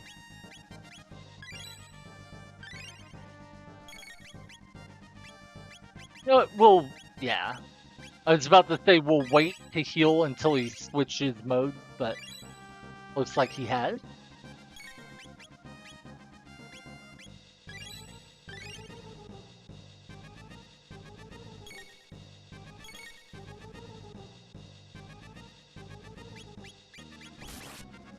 Wait, no, that was a mistake.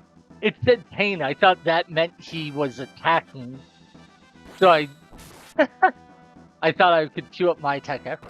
Oh, that was cool. So his air counterattack actually hit 2 people.